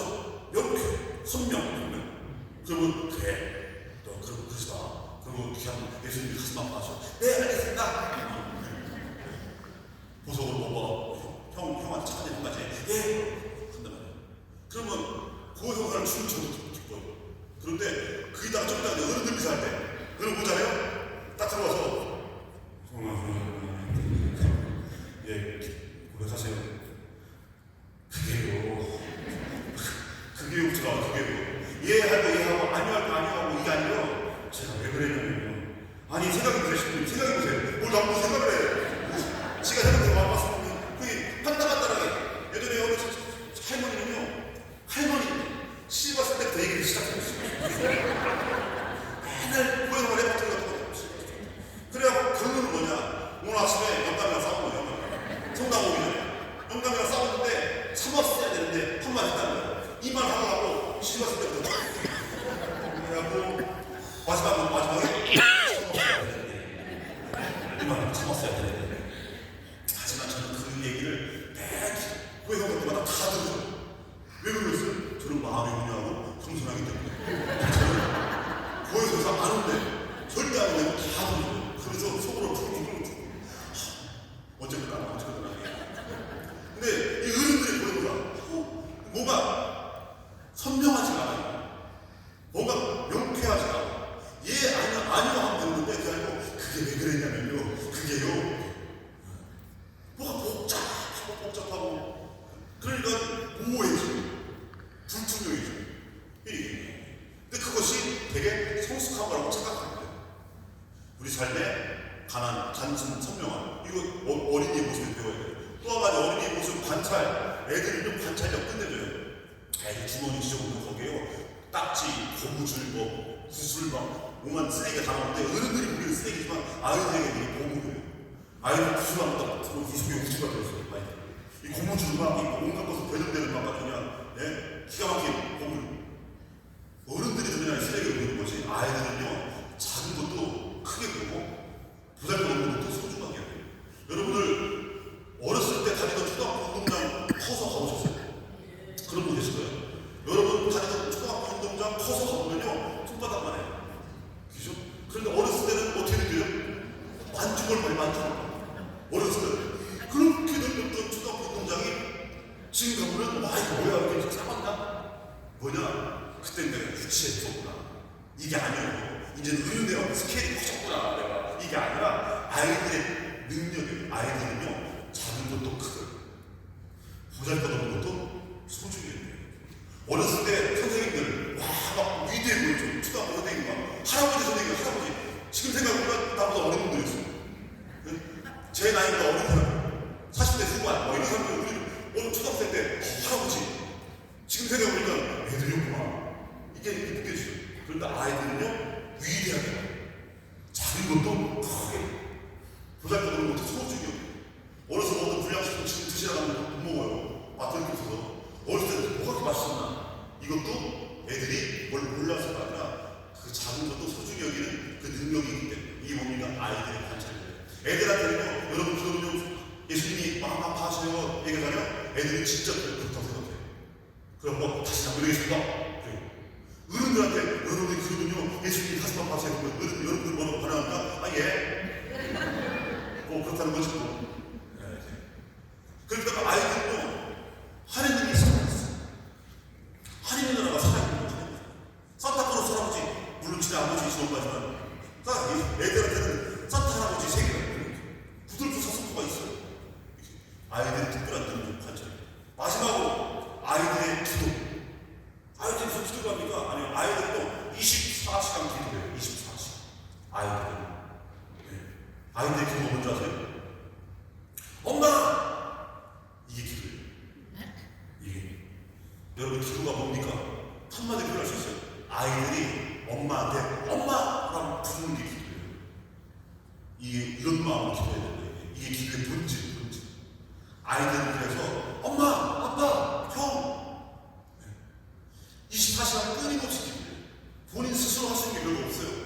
그럼 몰라요 잘. 그러니까 뭐 알려달라고 자꾸 물어보고 해달라고 하고 막 고치고 막 하고 막 내가 못 부리고 막 해요. 이게 기도가 아니에요. 기도가 기도가 무슨 멋있게 하는 게 기도가 아니에요. 관상계도 그래. 묵상계도 그냥 정리 주려고 뭐 이런 것도 하는데 가장 본질적이면서 가장 원천적이고 가장 잘하는 기도가 아이들의 기도예요. 엄마, 아빠, 형. 이게 가장 잘하는 기도.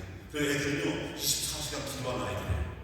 이렇게 우리가 어렸을 때는 이미 하느님 닮은 모습으로 창조돼갖고 그 하느님 닮은 모습, 그래서 그걸 알아보면서 우리 본성 안에 있어요. 가난 관찰 기도가 본성 안에 들어있는데 턱 앞에서 이것을 쓰레기통에다 이거 쓸모없어 이런 거 있다가 우리가 경쟁력이 휙 떨어져 바보가 될 수 있어 라고 쓰레기통 열고 버려요.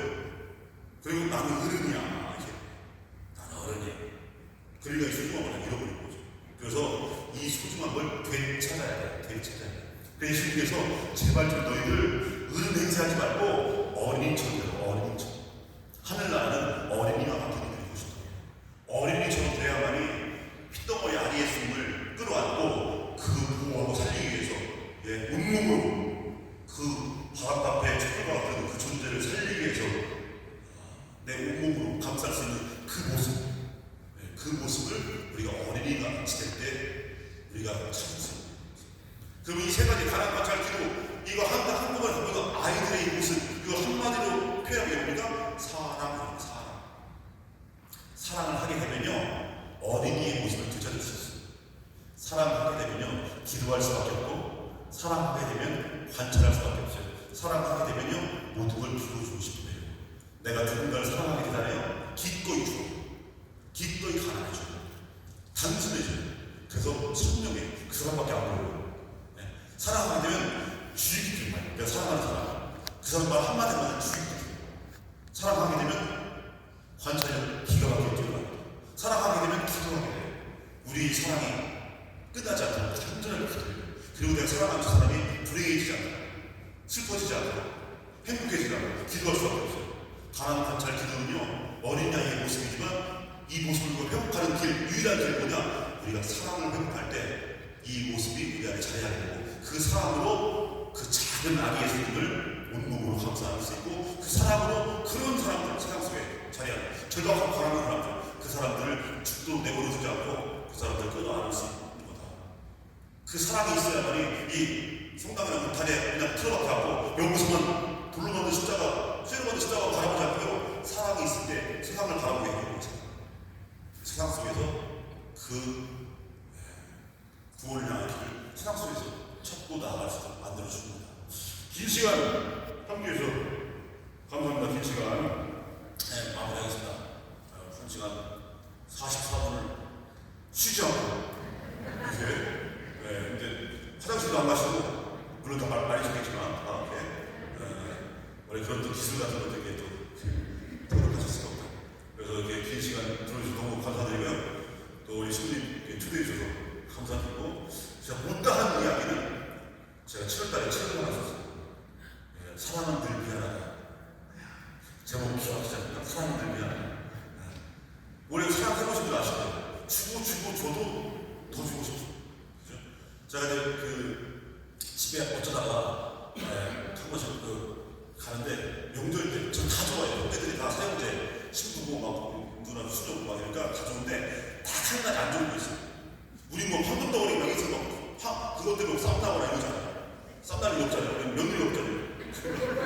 이거 사형제가 싶으니까 다 좋아요. 그리고 뭐 사형제들이 가끔 모이면 세상 돌아가는 이야기, 교회 이야기 이런 얘기 얼마나 좋아요. 근데 안 좋은 게 딱 한 가지 있어요. 명절 때 안 돼요. 명절 때 집에 가면 아무것도 없어요. 아무것도 없어요. 명절 음식 무슨 부침개라도 하나 그런 거 없어요. 뭐 송편 이런 것도 없고. 그러니까 제가 이제 신자분들이 주신 뭐 이렇게 사과박스 하나 들고 가요. 추운날 띵동띵동 문도 안 열어줘요. 그러고 띵띵하고 열어줘요. 그러면 국집이도 안 끝나고 안 열어줘요. 그래서 저희 가면 어머니 그리고 좀 앉아 아버지 쪽에 양쪽에 따로따로 왜 따로따로 들어가냐? 먼저 끝난 사람이 뭘 해야 되니까 똑같이 하면 똑같이 해야 되니까 따로따로 해요. 엄니가 이제 한 3단 했잖아요. 3단 끝내고 눈 열어주고 다시 앉아가고 다시 2단 와서 해야 되니까 앉아 계시고 막 불 딱 켜놨어요. 아주 어두워질지도 몰라요. 그럼 불 딱 켜놨어요. 뒤에 앉아갖고 이따가 냉장고 열고 냉장고 먹고 하고 있어요. 이따 기도 끝나면 음성하러 가야지. 뒤에 앉아있는데 엄정을 딱 기도하시는 모습 보니까 야 삐쩍 막 쪼글쪼글 껍데기만 나오네. 껍데기 알맹이라고 들었어요. 그러다가 가운데 예수님도 꼭대기 좀 걸렸어요. 야, 우리 어머니 아버지 그 옛날에 그 젊음, 그 생기, 열정, 그리고 그 온갖 재능들, 그 지혜, 총명함, 다 어디 가고 지금 쫙쫙 꼭대기만 나와고 저기 앉아 계시네. 했다가 번쩍 든 생각에 그 알맹이가 내 안에 있다. 그 알맹이 내가 생겼거든요. 송두리째 어머니, 아버지, 알맹이가 송두리째 우리 팔남매가 송두리째 잡혀가고 그 어머니, 아버지 젊음과 열정, 그 지혜, 총명, 총기, 그 재능 이게 우리 자녀들한테 다 있거든요. 내 안에 다 있고. 그리고 예수님 보니까 예수님 쭉 꼭대기만 나오고 보니까 이 세상에 예수님 생겼구나 예수님. 그래서 망했어요. 진짜 망했어요. 세상에 안 망하고 있는 이유는 저 예수님을 통째로 섬겼기 때문에 이런 생각이 들어요. 저게 성체성사의 신비인가 보다. 성체성사의 신비는 사라져 없어지는 게 아니고 그걸 받아먹은 사람들 몸속에 그대로 살아있고 우리 자녀들, 팔남매 자녀들 안에 어머니, 아버지 그 생기가 다 고스란히 들어요. 또 제가 제 사목을 통해서 사람들이 저래져야 돼요. 이 성체성사의 신비구나. 이런 생각이 드는 거예요. 울컥울컥. 그러다가 이제 기도가 다 끝났어요. 밥 차려줄게. 밥 먹게 먹고. 아니, 밥 먹고 가라고. 했더니 콩나물국에다가 김치에다가 명절 음식 하나도 못 먹어. 탓을 든 다음에 이제 갈게요. 했더니 같이 간다면 아버지는 또 식사하시자마자 또 갔다 또 기도하세요. 그러니까 간다니까 아버지가 잠깐 보시더니 다시 또 기도하세요. 인생이 하시면 갈게요 한 다음에 어머니가 따라 나와요. 가려고 나오다가 자고 가면 안 돼요? 이렇게 와요. 아니요, 가야 돼요. 있어봤자 재미없고. 그래서 가야 돼요. 약속이 있어요. 피게 되고 가는데 한 번만 자고 가면 안 돼요? 바빠요. 그럼 밖에까지 나오다가 미안해요. 그래서 그걸 이제 그 책 제목을 썼어요. 그리고 그 중에 이제 글 중에 하나가 있는데 미안해요. 이 우리 어머니 인사예요. 미안해요. 지금도 아버지 돌아가시고 어머니만 계신데 어머니 가끔 가다가 이제 집에 갔다가 오면 또 밖에 가보셨고 자고 가면 안 돼요? 아니면 가야 돼 바빠요. 미안해요. 왜냐면 팔남매 키우시면서 평생 그렇게 고생하시고 근데 모든 걸 다 주셨잖아요. 모든 걸 줬는데 잘 못 먹이고 잘 못 입었다고. 이게 항상 재수없게 생각하셔서 그게 미안하다는 거예요. 또 눈물 나고 하니까 더 미안했는데 내가 미안하지. 나오는데 사랑은 그런 거 같아요. 그죠? 미안해하는 미안하다는 얘기 안 하잖아요. 오히려 나를 사랑해주는 사람들이 더 미안하는데 이게 하나님의 마음이고 우리 어머니 아버지 마음이고 또 우리가 가져야 할 마음 아니겠습니까? 주고 줘도 더 주지 못해서 미안한 마음. 그런 등등의 이야기들을 7월달에 제가 한 7년 동안 썼던 글인데 그걸 모아서 책을 냈습니다. 그래갖고 주간 베스트셀러 막 쫙 하다가 한강 노벨문학상 받은 한강 때문에 살짝 추측했어요. 그래서 오늘 아주 많은 이야기들이 거의 담겨 있습니다. 그 책에 담겨 있으니까 궁금하시면 그 책을 통해서